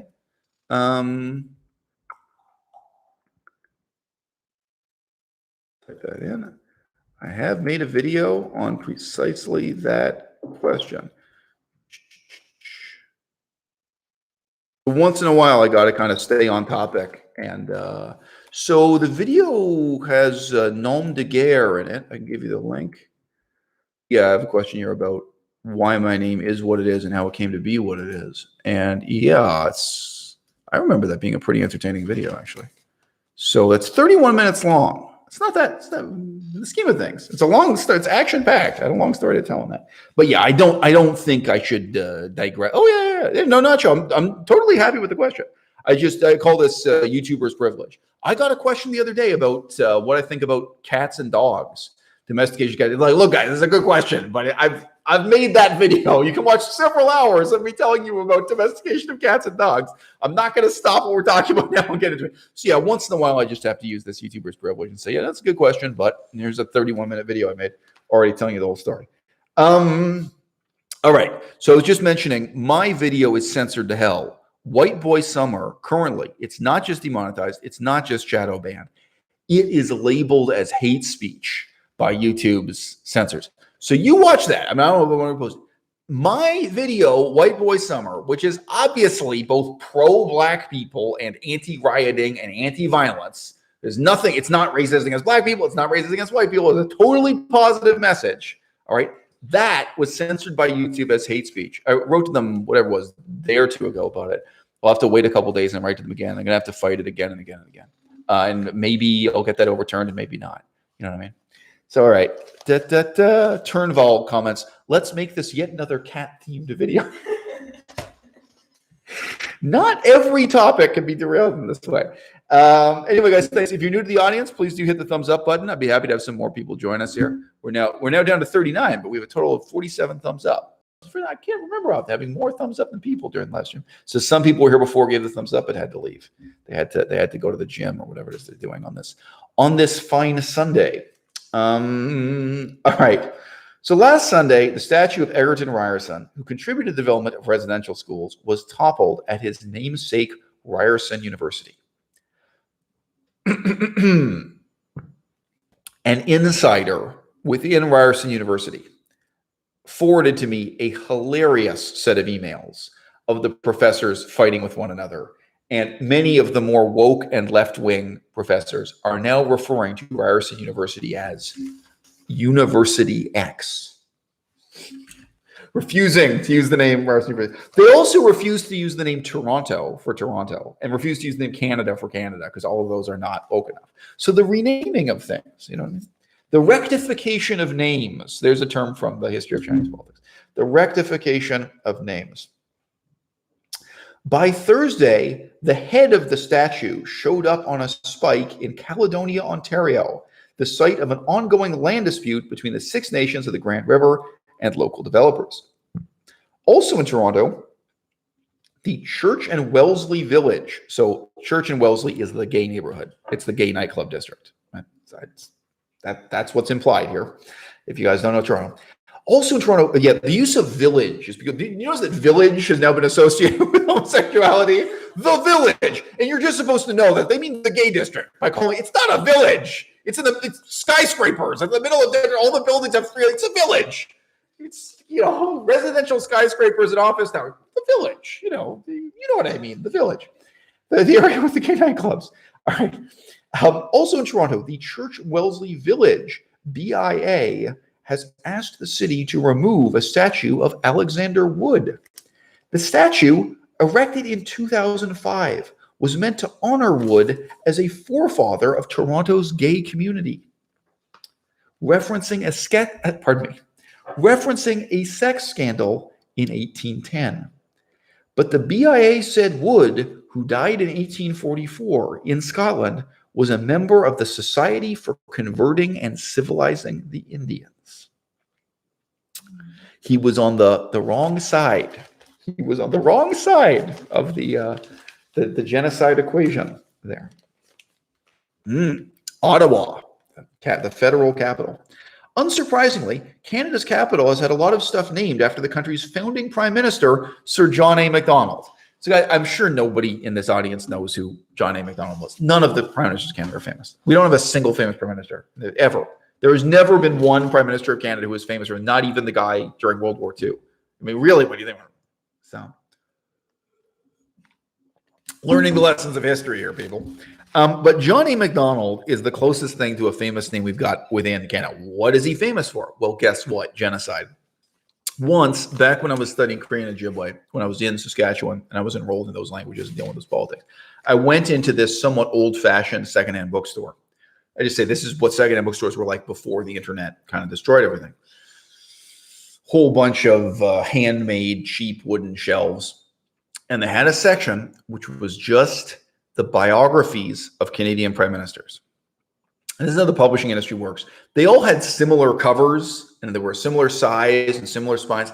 So there's this, you can imagine, there's not really a big market for the biography of Canadian prime ministers. But if you publish a kind of official, scholarly, historical study of a given prime minister of Canada, every university in Canada, every high school, every library will order one. And maybe major universities in the United States and Europe, at the most important universities in the United States and Europe will say, well, we need to have this book because this is the official political history of this prime minister's time in office in Canadian politics. Maybe we're going to need this book sometimes to order a copy. Anyway, I remember they all had kind of plain white covers. It was this kind of uniform style. So this was, the official biography of Diefenbaker, the official biography of John A. Macdonald. There's nothing official about it, by the way. I'm just saying that. It's the publishing company is trying to present this as some kind of official and definitive statement. But it's just a for-profit enterprise trying to impress you with the size and scope and significance. And I took every single one off the shelf and went through the index and went through the table of contents, trying to find one word about First Nations genocide. Because each of these guys, every single one of them, had their part to play. Some more important than others, but all of them were part of this, this phenomenon of, step-by-step, slow motion genocide. And it was never mentioned in the index even once. You couldn't find the word Indian in the index. You couldn't find First Nations, of course, later. You couldn't find indigenous. You couldn't find, and I would look for like the word Cree and Ojibwe too, some other words that might be, nope. So, that sense of it just being erased from history. And, where it was mentioned, it would just literally be like, this meeting took place at about the same time that, you know, the settlement was signed with the Ojibwe people. Like it's mentioned in passing that way. Just, oh yeah, that was one of the other pieces of legislation done over that, like, no, absolutely no interest in evaluating, just even in terms of outcomes. Guys, the majority of white Canadians still to this day are pro-genocide, right? But for my parents' generation and the grandparents' generation, they're all pro-genocide. But you can just say, okay, if that's your ideology, did it work? Like, what are the outcomes? When you look at these people today, when you look at what the residential schools, what this stuff did to them, are they dentists and doctors and lawyers? Are they a successful and productive part of this society you've genocidally created? Or are they included in your society? I asked Melissa this the other day. Have you even once gone to the bank and had the bank teller be an Indigenous First Nations person? Like, it's a reasonably humble form of employment. Have you even once gone to the bank to withdraw money or cash a check, and the person on the other side of the counter is an Indigenous person? And now think of all the ethnicities you have had. I've had Jamaicans working in banks. I've had Chinese people working in banks. Like, every ethnicity from all around the world I have spoken to at a bank. Sometimes they don't speak English well. So as you go to the bank and the person has this thick accent. People from all different backgrounds, and Russians and Koreans. I've met all sorts of people working behind the counter at the bank. Never once in my life a First Nations person, a Native person, a so-called Indian. Never. So how's that going? Like, if you believe in this shit, if you support John A. Macdonald, or if you support the whole history we have of this kind of thing, like, obviously, even if you thought that was a good or moral thing in the first place, it failed. So why aren't you interested in the failure? Why isn't there an evaluation of the failure? You know. So anyway, so now we're in this situation in 2021 where all that anyone wants to do is tear the statues down. You know, that's going to help. You know, rename the park Peace and Friendship Park. You know, that's going to help. All right. So in Ottawa, we have a question of, I mean, what are you going to do? Are you going to tear down the statue of every single prime minister you have? And guys, the thing is, if there were something positive coming out of it, I'd be cool with it.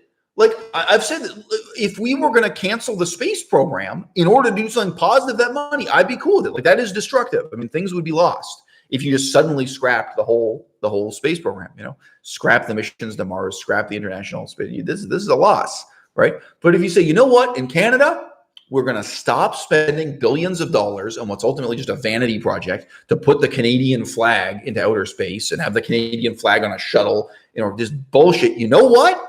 You know what really matters is the fate of our Indigenous languages and Indigenous people. And instead of that being the lowest priority, it's going to be the top priority. If that were happening, I'd say, hey, great. Destroy all the statues you want. Destroy all the laboratories you want for the space program. You know, put them in mothballs. Tear down the fucking space shuttle for all I care. You know, if you want to, tear down the space shuttle and stomp on it and spray. Okay, but that's not the positive and constructive point. We have to actually be interested in solving problems. We have to be actually interested in doing something new and productive and different. But if you are going to tear down the statue of John A. Macdonald, there is not a single prime minister in the history of this country whose statue you're not going to tear down. Right? You're not going to, it's not like, oh, well, you know, some of the prime ministers were good. None of them. There are no exceptions. All of them were pro-genocide, down to and including Jean Chrétien. Jean Chrétien, if he were hauled into The Hague, he'd be guilty of crimes against humanity. So Jean Chrétien is within my lifetime. If you guys don't know who Jean Chrétien is. Absolutely. Jean Chrétien was just as guilty of crimes against humanity as, you know, the leaders of poverty-stricken African countries who actually do get hauled in and tried at The Hague. You know, I just say, pull down the statues of every single, again, you know, I'm not defending the statues. I'm just saying, why is it that all of our interest is in a purely theatrical and purely destructive response to this, as opposed to something that's actually substantive and actually constructive? Like, there's no interest in solving the problem. You know, there's no interest in even talking about what that would mean. What would solving the problem mean at this point? 2021, you know. Anyway, and there's no interest in the left, there's no interest in the right either. It's okay, great. So have this outpouring. Okay, all right. Sorry, back to our 5 sentences from the newspaper here. All right. Okay. Unsurprisingly, Canada's capital has a lot of stuff named after the country's founding prime minister, Sir John A. Macdonald, including the Sir John A. Macdonald Parkway, the Macdonald-Cartier Bridge, and the Ottawa Macdonald-Cartier International Airport. In early June, 3 Ottawa city councillors called for a renaming of the Sir John A. Macdonald Parkway. Because of the complex jurisdictional issues, the parkway isn't a city responsibility. It involves the federal government and the National Capital Commission. So it is not clear what will happen with the renaming of the parkway, the renaming of the highways, so on and so forth.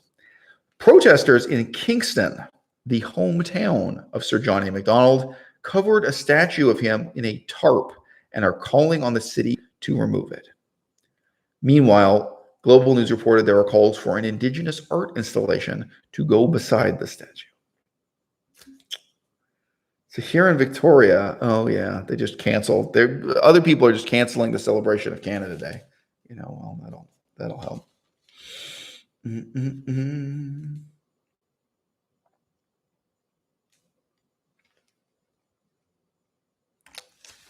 A few other renamings, a few other statues torn down.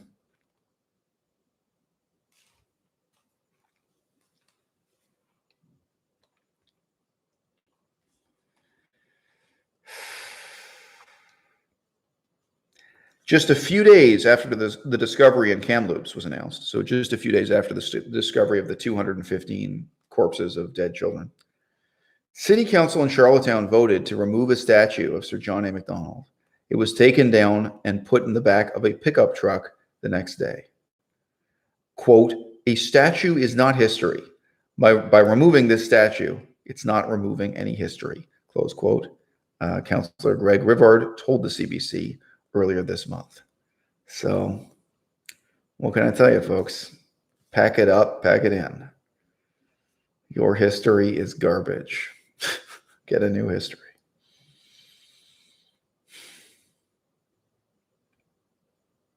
In Picton, Ontario, the local city council or county council voted to remove a statue of our former prime minister, Sir John A. Macdonald, from downtown Picton and to toss it into storage.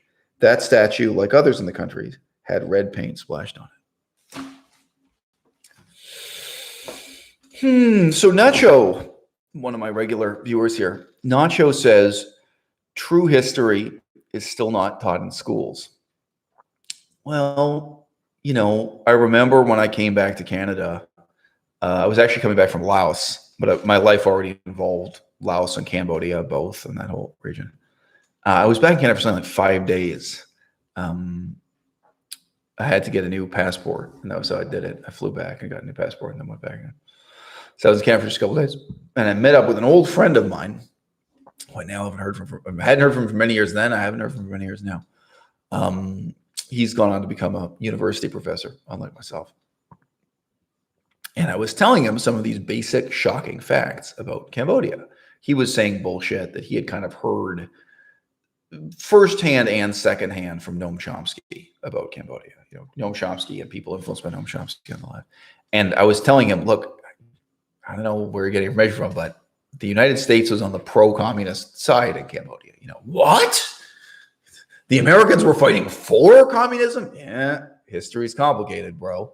The United States was in an alliance with China against rival communist groups, So China, the United States, and the Khmer Rouge, the Cambodian communists, on the same side. He was really shocked by this. And he responded in the same way, kind of saying that it's kind of horrifying that the truth isn't taught in schools or something. And, I really challenged him that. I said to him, is it too much to expect you to go and get an encyclopedia off the shelf? Like, is it too much to expect you to do a little bit of research for yourself? Like, I don't expect, I remember saying to him, the wording here is not that different. I could reconstruct the whole conversation. I'm cursed with a racket memory for these things. I don't expect my ideology to be taught by the schools. And I don't expect my moral concerns, my ethical agenda to be reflected in Encyclopedia Britannica, for example. You know what I mean? I think that's an unreasonable expectation. You know what I mean? There are very difficult questions about what should be taught in schools. But let's say this, for example. You guys, many of you have heard what I have to say about Christianity, right? I'm an atheist. I am not a mild atheist. If I were dictator of Canada or something, would I put my anti-Christian ideology into schools? No. I think you really have to make a kind of responsible set of decisions and recognize, look, what teachers should say in the classroom is not the same as what I should say on YouTube. I think there are tough questions to be made there. Sorry, there are tough decisions to be made there. Now, are the right decisions being made right now? No, they're not. But I'm just encouraging you to examine nihilistically, your own assumptions. Now, look, so Germany is being mentioned as an example here, various different ways. Switzerland is an even better example, right, Oliver? How honest is the Swiss school system going to be about Switzerland's role in the Holocaust? Like, how honest is Poland going to be about Poland's role in the Holocaust? Like, if you guys don't know what Polish people, is Pole offensive now? What Polish people generally do, is to insist, no, all of that was because of the Germans. Like, we were good and pure and fought against the Germans. The Germans just came here and they carried out these atrocities on our soil, but Poles weren't involved. Of course, if you do a little bit of reading, the Polish people were incredibly anti-Semitic then. They're still incredibly anti-Semitic now.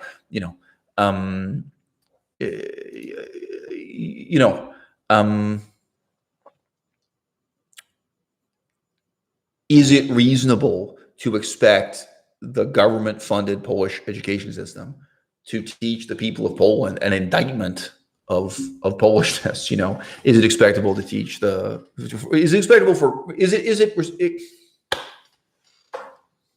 are we going to demand that Canadian schools or Canadian textbooks, engage in a kind of demolition of Canadian ideology and Canadian history?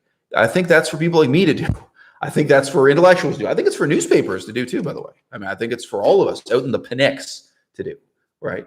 But, how do you teach the history of Germany to German children? How do you teach the history of Switzerland to Swiss children and Poland to Polish children? How do you teach the history of Israel to Israeli children? And, if we're talking about schools and children's, children's, great. It's a great purple typo.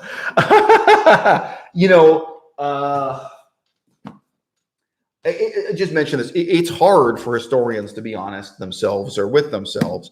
I bought this book partly because I was wondering how honest it was going to be.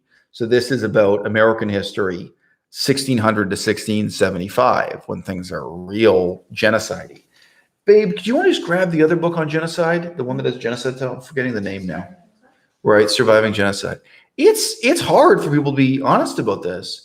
And, it's hard to put yourself in the mindset of people who really were this religious. So this is Surviving Genocide, another book I've read 2% of or 5% of or something. These are not books I've read. They're books I'm mentioning as examples. But okay, and I did a book review of another book I don't have here on paper called The Other Slavery, talking about the enslavement of indigenous people. I think it's really important for you and me right now on YouTube to be honest about this and to take it all the way. You know what I mean? And I think it's important for scholars and authors and researchers and newspapers. I think it's important in the Pnyx, in the public space for deciding what a democracy is going to do in future. I think that's really important. But I can't really turn to the school system. Let's take a. You can't expect your teachers to do your thinking for you. You can't expect your teachers to do your feeling for you. You know what I mean? Your teachers are going to teach you how to do long division. And then, when it comes to genocide, you're going to have to do the math. I think there's really a sense in which the school system, certainly the government school system, can't do people's thinking for them and can't do their feeling for them and can't come to these kinds of moral conclusions for them. And of course, it's very scary that the non-government school system does all those things. If you go to a Muslim school, what do you think they teach you? If you go to a Catholic school, if you go to a Mormon school, what do you think they teach you? It's predominantly religious schools. I have read about a couple of Black nationalist schools. So these are people who, politically are not so different from the Black Panthers. They're not part of the Black Panther movement. But there have been Black nationalist schools that are teaching a very warped version of American history, where it's, a kind of revolutionary Black left-wing extremist version of American history. And, they do that because enough people donate money to support them. Like religion, ultimately, it relies on donations to operate school. And they feel they're empowering Black youth to go into the world with a very different set of attitudes. So Ugly Bob says, I'm not calling him ugly, that's his name. In British Columbia, every private school, including Catholic, Muslim, and Jewish schools, get 50% or 35% of funding from the government per student. So, Bob, broadly speaking, in Canada, religious education gets government money, period. Yes, the rules are a little bit different in Ontario and a little bit different in Quebec and so on. Correct. But that is it. Yes, we do not have separation of church and state, and we never have. And our Constitution does not guarantee you or suggest to you that you will ever have separation of church and state. For some reason, the most, the people who are most indifferent to this are the English, the British themselves. Religious schools are a huge problem within England, merry old England. And people only started to question it when they saw the reality of the Muslim schools. But Catholic and Protestant schools are really an even bigger problem for everyone. So nobody really is dealing with that. Okay, guys, we are coming up on the 2-hour mark now. I'm going to slow down a little bit. I know I've been doing all the talking in this conversation. But guys, is there anything else you'd like me to address? Is there anything else you'd like me to cover in this? I could launch into my long-delayed discourse on Napoleon. I've done a lot of reading about Napoleon. I never made any YouTube videos talking about it. But why don't I just take a minute and ask if there's anything you guys want to hear, if there's anything you guys are interested in hearing me speak on. And then, from my perspective, we can call it a wrap. 2-hour live stream is good line.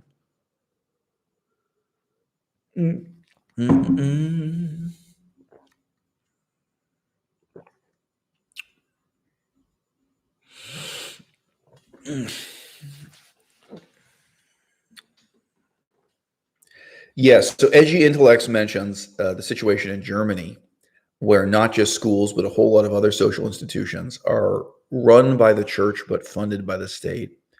Yes, in Germany, there is a unique system of sort of taxation of collecting tithes for the church. And I'm very surprised to see Germans who are overseas still send that money back for the church and church programs.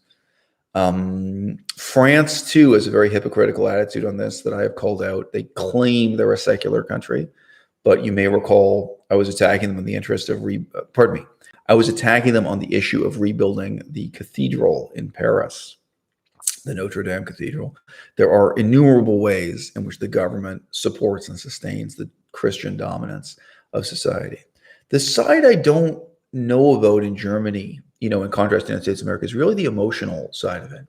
And I knew one guy who was a school teacher in the, I'm misremembering. I was going to say he was a school teacher in the religious education system, but actually he taught religion in the government system, and it was a complex situation jurisdictionally. But he talked about some of those issues to me. What I don't know about is, emotionally, do Germans really go to summer camps and go horseback riding and go camping in church groups that effectively Christianize them?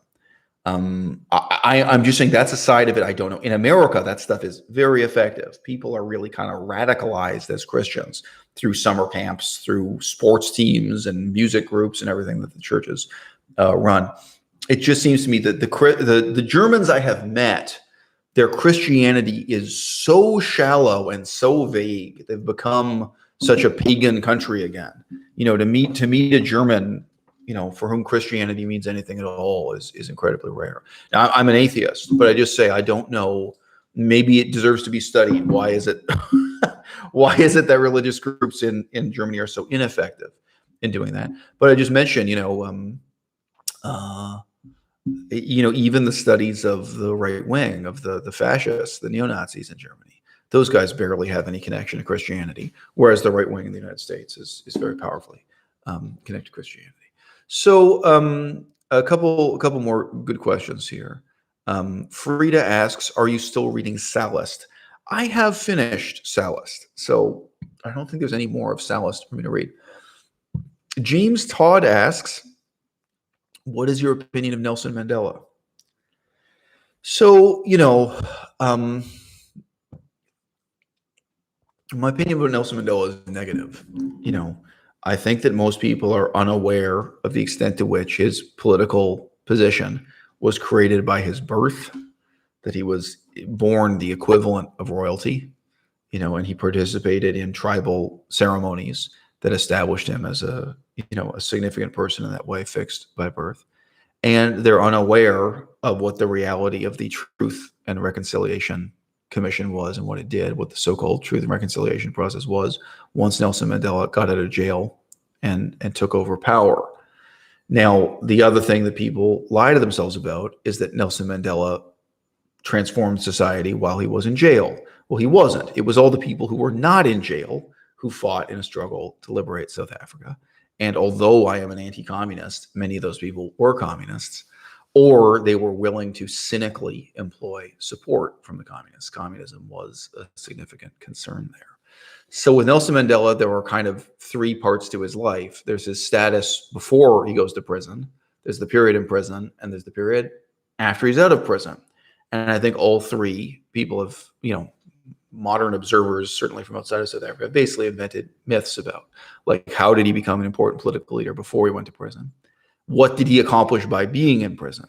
Like, if you attribute the political transformation that took place while he was in prison to him, you're just totally ignorant of the real history of what happened and who the rebel groups were and even who the white people were who went and negotiated with them. Because ultimately the change in South Africa happened when a young generation of more reasonable white business leaders, basically white multimillionaires, the wealthiest of the wealthy in South Africa, went and met with the rebel leaders and negotiated a transition.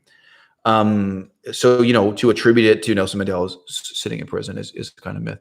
And then after he got out of prison, that so-called Truth and Reconciliation Commission, and that in itself really is a crime against humanity. And there's been a very, very strange, dilution of the concept of justice. So Truth and Reconciliation Commission, you take a guy, in the majority of cases, these people were themselves black. Most of these sessions concerned black people who were employed by the white people. They were employed by the white state, by the apartheid state, the pro-white government. But they employed black people to do most of their dirty work. You will not be surprised now. So you have a black guy sitting in a church or town hall, and people read out the complaints against him, that he murdered people, that he tortured people. There'll be an old woman there who says, "I remember you tortured my son. My son was tortured and beaten to death," or whatever her story is. There's all this terrible violence, terrible things that were done to sustain the old regime. And again, a lot of it was done by black people who worked for the regime, And then everyone says, well, there's no use putting anyone in prison. There's no use holding anyone accountable, responsible for their actions. We'll all just go home and pretend this never happened. This is so-called Truth and Reconciliation. Now, of course, it doesn't establish truth. It's not actual research, and doesn't accomplish reconciliation. And it also doesn't offer anything that anyone could call justice. I heard an interesting debate in the American Senate. I'm still staying on the same topic. I heard an interesting debate in the American Senate the other day where they were talking about the extent to which guilty people can change and deserve a second chance. So, this is because of sentencing reform, which is more or less a constant in the American Senate, the American system of government. And I was like, oh, well, somebody could commit a heinous crime when they're 19 years old, but then 10 years later or 20 years later, they're a totally different person. So they should be given a second chance. The most basic concept of accountability, the most basic concept that actions have consequences, that is disappearing from the world. And it's so sad and it's so sick to, in effect, blame the victims in South Africa, which is what Nelson Mandela did. Said, like, oh, well, you have to deal with your feelings. Don't put your guilt trip on someone else. You feel bad because your son was tortured to death and executed. And this same script they attempted in Cambodia. Like, oh, well, we're going to have a Truth and Reconciliation process in Cambodia. We're going to, we're just going to declare the people who carried out massacres for the communist regime that they shouldn't be punished. They shouldn't be held accountable for anyway. It's true, but fundamentally irrelevant that people change. People change. One of the few guys who was put on trial in Cambodia is called Comrade Doik. This is normally spelled like Dutch. It's a very peculiar name in terms of how it's Latinized. Anyway, you may or may not have heard about this guy when he was on trial in Cambodia. And he really was the head of the most notorious torture chamber in downtown Phnom Penh, the capital city of Cambodia. So he was directly responsible for people being interrogated and tortured to death, so on and so forth. And, after the war ended, after communism ended, he got with a Christian missionary group and did humanitarian work and did all these good things. He had lived a morally. I'm not in favor of Christianity. I'm not. But he led a morally exemplary life in many ways. He'd done charitable things and good works. Guess what? The people you killed are still dead. The people you tortured who survived, there were only a few. Most of them were killed. The vast majority of them. They're still out here with physical disabilities because of the torture you inflicted on them. And the consequences for the whole country. The whole country was held in a state of terror during these years where everyone was being tortured and executed. Like, it doesn't just directly affect the people tortured and executed. Those consequences are still with us still. You are responsible for your decisions. Your actions have consequences. And they don't just have consequences for everyone else. They have consequences for you because you made the choice. You did it. And to me, what Nelson Mandela's truth and reconciliation process means is that when political leaders do evil things, they have consequences for everyone else, but not for the leaders. Or when military men, when soldiers, because it may not be a political leader, it may just be a guy who's a local commander or something, commits some atrocities or tortures people or kills people. Oh, well, that has consequences for society as a whole, and we should all kind of do some hand-wringing and apology sessions and talk about guilt and remorse and feelings and resentment or whatever. And then we should do this sort of bizarre postmodern Christian thing and pretend that all is forgiven, So there's kind of the consequences for the victims, but not for the victors, not for the people who committed these crimes. It's ridiculous. And, some people who support the Nelson Mandela approach to politics, certainly in Cambodia, for example, some of them do so cynically. There were people in Cambodia who openly and strategically said, here's what we're going to do. They would play the Nelson Mandela card. They would talk about truth and reconciliation. And then they would repackage the Communist Party to become Hun Sen's Cambodian People's Party and not just take over the government, but continuously control the government. This was a way for the Khmer Rouge, for exactly the people who had been the worst communists, because there were different camps of communists, but so that the most terrible, the most corrupt, the most guilty, the most violent communists could remain in power in Cambodia, with deploying cynically this card, saying, okay, we'll have this symbolic Truth and Reconciliation Commission, and we'll all praise as the highest moral value this armistice and this idea of nonviolence. Oh yeah, we want nonviolence now, not before when they were murdering millions of their own people. Okay, now we'll talk about Gandhi and Nelson Mandela and so on. And, if those people instead had been put in prison, like the Nuremberg trials in Germany or whatever you want to use as an example, if they had been put in prison or if they had been executed, because frankly, if these aren't death penalty offenses, sort of Comrade Doik, for example, there have been attempts to estimate how many murders he's responsible for, and its numbers are baffling. And by the way, they had no gas chambers. Bullets were scarce. Many of the people who were executed, most of them who were executed by Comrade Doik, they were starved, and then they were beaten to death. They were hit over the head with a wooden block and put into a mass grave because bullets were scarce. No gas chambers. Yeah. And the starvation was horrible too. I can tell you all kinds of details about it. Oh, yeah, well, truth and reconciliation. Really? But this is my point. So-called mercy has consequences. Actually, now that I think of it, I was just reading Machiavelli talk about that too.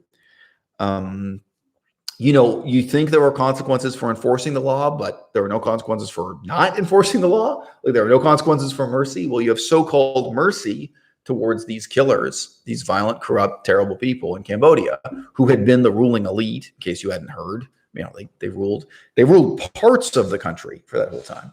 Sorry, I'm simplifying the history slightly, because actually, there was a border within Cambodia and the armies moved back and forth. So the Khmer Rouge weren't continuously in control of the whole country, but anyway, but they continuously existed and were in power, and they became more corrupt with time. Of course, they got more involved with cross-border smuggling and the other ways that military juntas make money.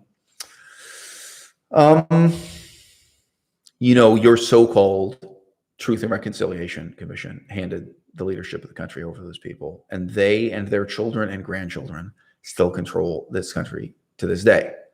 It didn't have to be that way. Okay. You could have put the people who were guilty on trial. You could have had law and order and justice, and you could have established Cambodian democracy.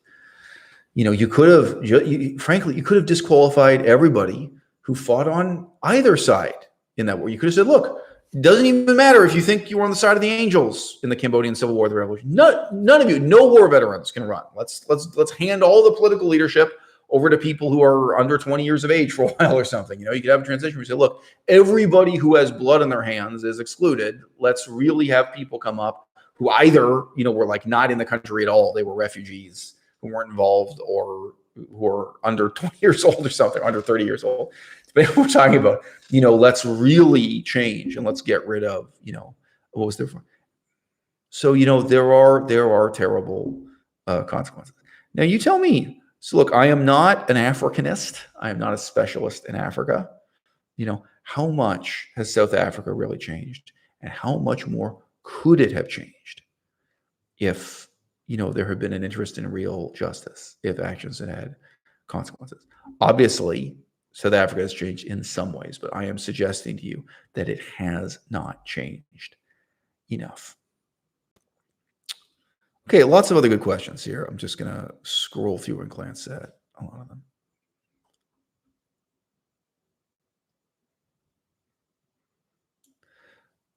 Okay, so I think these will be real quick, just some quick Q&A, and then we'll call it a night. Daniel asks, do you think that keeping an oppressive system can ever be worth it in order to keep an economy functioning? We make that decision all the time. So sure, it happens all the time. Life is full of contradictions. So sure, one of the examples was the military dictatorship in Greece, modern Greece. It was an anti-communist military dictatorship in Greece. And if you look into it, it was really necessary and really reasonable. And by the way, it did allow people freedom of speech.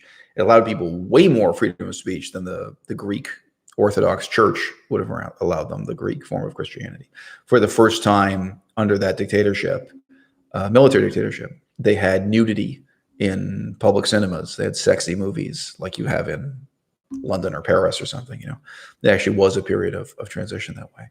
But sure, there can be circumstances where economic and military extremes make you tolerate oppression, because to paraphrase Lenin said every society is just 3 meals away from a collapse. Like if people can't eat for just 3 meals in a row, you got some kind of revolution happening. Now I don't sympathize with Lenin, but in this context, sure, what you can call economic stability is often, if you think economic stability doesn't matter, well, does starvation matter? And those are the things we're dealing with quite rapidly when political conditions fall apart. Thanks. Shout out to Nicole, who's watching from Ontario. Somebody asked me my opinion on Bitcoin, but I've done quite a few videos on Bitcoin just lately. So if you just scroll down and search for the word Bitcoin on the front of my YouTube channel. We get a question here, quote, do you think the stock market is evil? This is something I'm happy to speak about, because we talk a lot about, and we read a lot about the stock market in this household.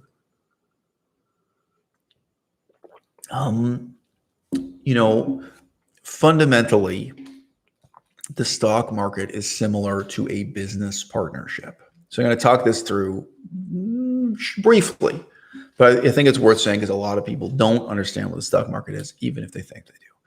Let's say you have a younger brother who's going to start a barber shop. And your younger brother says, and guess what? It's a lot of money to start a barber shop. And your younger brother says, yeah, somebody's encouraging me to do more videos in the stock market. I've been very tempted to do that. So we've talked about that a lot here, to what extent I should do videos talking about stock market and stuff. It's a genuine interest for me, and it has been since high school. Since my second last year of high school or something, I've been very interested in, macroeconomics and microeconomics and stuff. Okay. So, but just back to my basic premise here. Let's say you have a younger brother who's going to start a barber shop, and he wants you to loan him $100,000. Now, if you do this, your brother says every year he's going to pay you back a certain percentage with a certain amount of interest. Well, you know what? Let's not even say that. Let's say he's not sure how much he can pay you. Maybe for the first couple of years, he won't have that much clientele. He's going to pay you a certain percentage of the income, of the gross revenue. And you'll keep track of it, and he will eventually pay you back, the value of your investment. So families do get into these things, and you may do this, and you have absolutely no right and no ability to influence your brother's business. Like, you show up at his business and say the music is terrible, the lighting is terrible, and he says, "Well, I took your money, and now you don't get to choose the music that I play at my barbershop. You're a silent investor, or what have you." The stock market is a way for you to be able to take your $100,000 and give it to Apple Computer instead, for them to make money with, for you to take your $100,000 and be able to give it to Disney Corporation with, and you get to participate in the profitability of the success of Apple Computer and Disney Corporation, and so on and so forth. So that is it at its most morally pure, and I don't see that as evil. Are there problems? Are there disadvantages to having a society organized around the stock market? Yes. And it's interesting to note that, like, mainstream centrist politics, not just the left wing or something, are really aware of this. One of the problems is that the stock market massively advantages established businesses.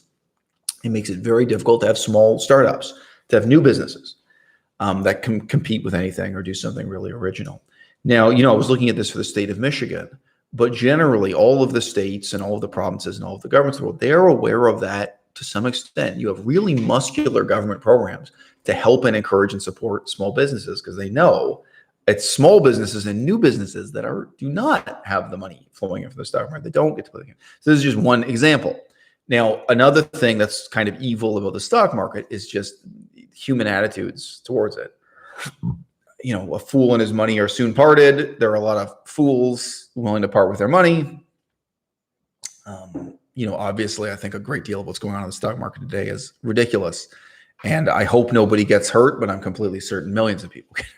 So, that side of it, again, you can kind of criticize in terms of its consequences for society as a whole. But let me ask you this. For anyone who says the stock market is evil, which I don't agree with, but if you think the stock market is evil, why is blackjack legal? Why is the Las Vegas casino as an institution legal? Even some forms of online video games that don't do anything positive for the world, where people lose both time and money. There are so many things that should be illegal or should be morally rectified and limited and regulated before the stock market. There's fundamentally nothing evil about. I'll give you an example. This is a real example. Me and Melissa have joked about it a lot of time. I heard on the news, and I heard pretty much the day it happened, within 24 hours, that one of the crown princes of Saudi Arabia, one of the very politically important people in Saudi Arabia, who also is an incredibly wealthy person, had invested a huge amount of money in Neo Geo. So this is SNK Corporation of Korea, famous for the Neo Geo video game system, which was part of my own childhood and which I've talked about on the YouTube channel. And to some extent, it's part of my life now.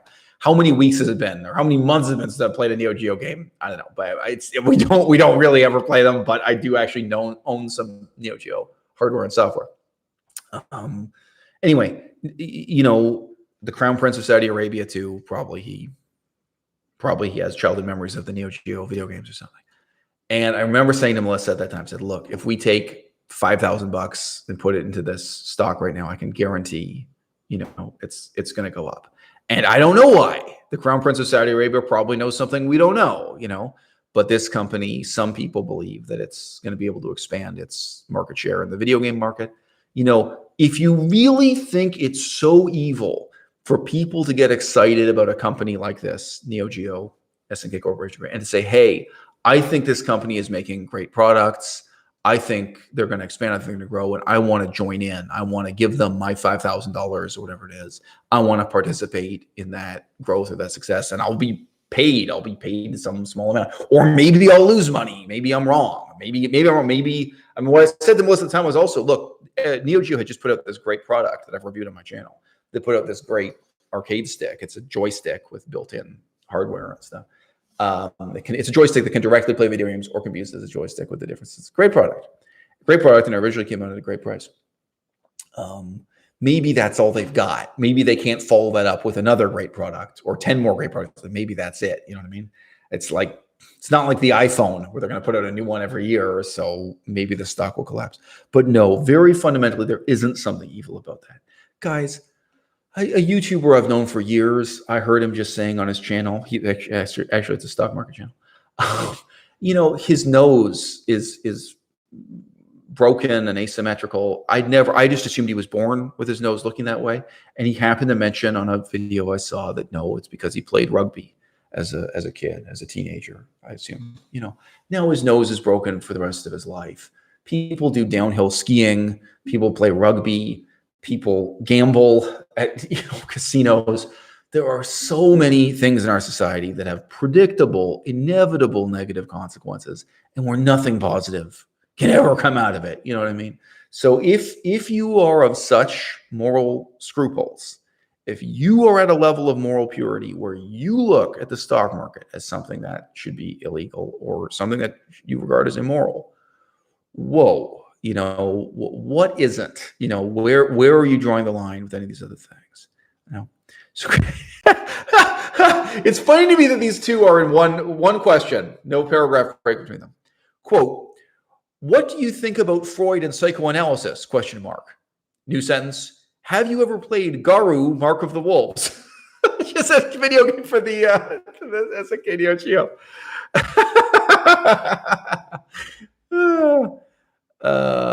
Okay, guys, I think it's been a good stream. We're past the 2-hour mark. I think we should wrap it up at this point. Thank you all for the encouragement. And I do appreciate it, you writing in and saying you'd like to hear me talk more about particular stocks or what's going on in the stock market. I'd like to talk about that too. But, are you going to make content for an audience that doesn't exist? It's very challenging. Kind of a friend of a friend, I could say, said to me recently that she really thought I should do language education videos teaching English to Chinese people.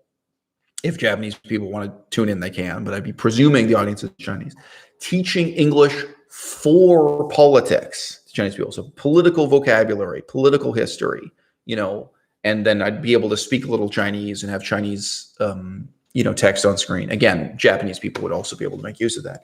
It's like, okay, so I'm not just teaching you English, I'm teaching you how to use English in a sophisticated way to understand what's happening in the news, to talk about politics, to articulate and contrast sophisticated political ideas. It's like, you know what? That's a great idea for a series of videos.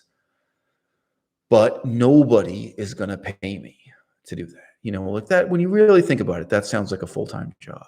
So to take on that mission and that sense of purpose, not only without the possibility of payment, but with the very great likelihood that what you have to say will never be heard. That's very, very tough to do. And I say that as somebody now who is working very hard to finish writing a book. My book, No More Manifestos, it will never earn me any money. And it is very likely it will be read by fewer than 500 people. Now, I hope that all of you in this audience, we have 50 people in the audience right now. Apparently, we had a few more before. I hope that all 50 of you will order and buy a copy of my book, No More Manifestos, even if you have no intention of reading it. I hope you just have it, as a memento, as a keepsake. It would look good in a book. It's a great title. I have an artist working on the cover, actually. So it should be a great cover, too. I haven't seen the final artwork for the cover. But to make the sacrifice and set down your thoughts, knowing that you are, to some extent, screaming into the face of a society that's not only indifferent toward what you have to say, but is really quite hostile and contemptuous and dismissive towards everything you have to say. You know, it's a very, very tough commitment to make. But if I'm going to do that, if I'm going to stand up and perform my philosophy, like I'm saying, perform, you know, if I'm going to tell my story, if I'm going to write my book, then it's got to be mine, right? And, you know, something like language lessons, something like stock market analysis and advice, that's not my story to tell. You know, that's not my philosophy. That's a job. And I don't think it's unreasonable, even in the 21st century, to say, if you want me to do this job in the parlance of our times, fuck you, pay me. Brendan Williams is surprised to hear that I'm launching a book. Yes, I'm at the very end of finishing the book. If you want to know more about the book, you can support me on Patreon. You can read the first several chapters for free there already as PDFs. You can also just follow me on Instagram for free, because I am giving updates about the book on Instagram. And if or when it's available in one other format, you will definitely find out by Instagram. I will mention here on YouTube. But if you don't want to spend $1 a month on Patreon and read the first several chapters now, stay in touch on Instagram or however you can. Great talking to you guys.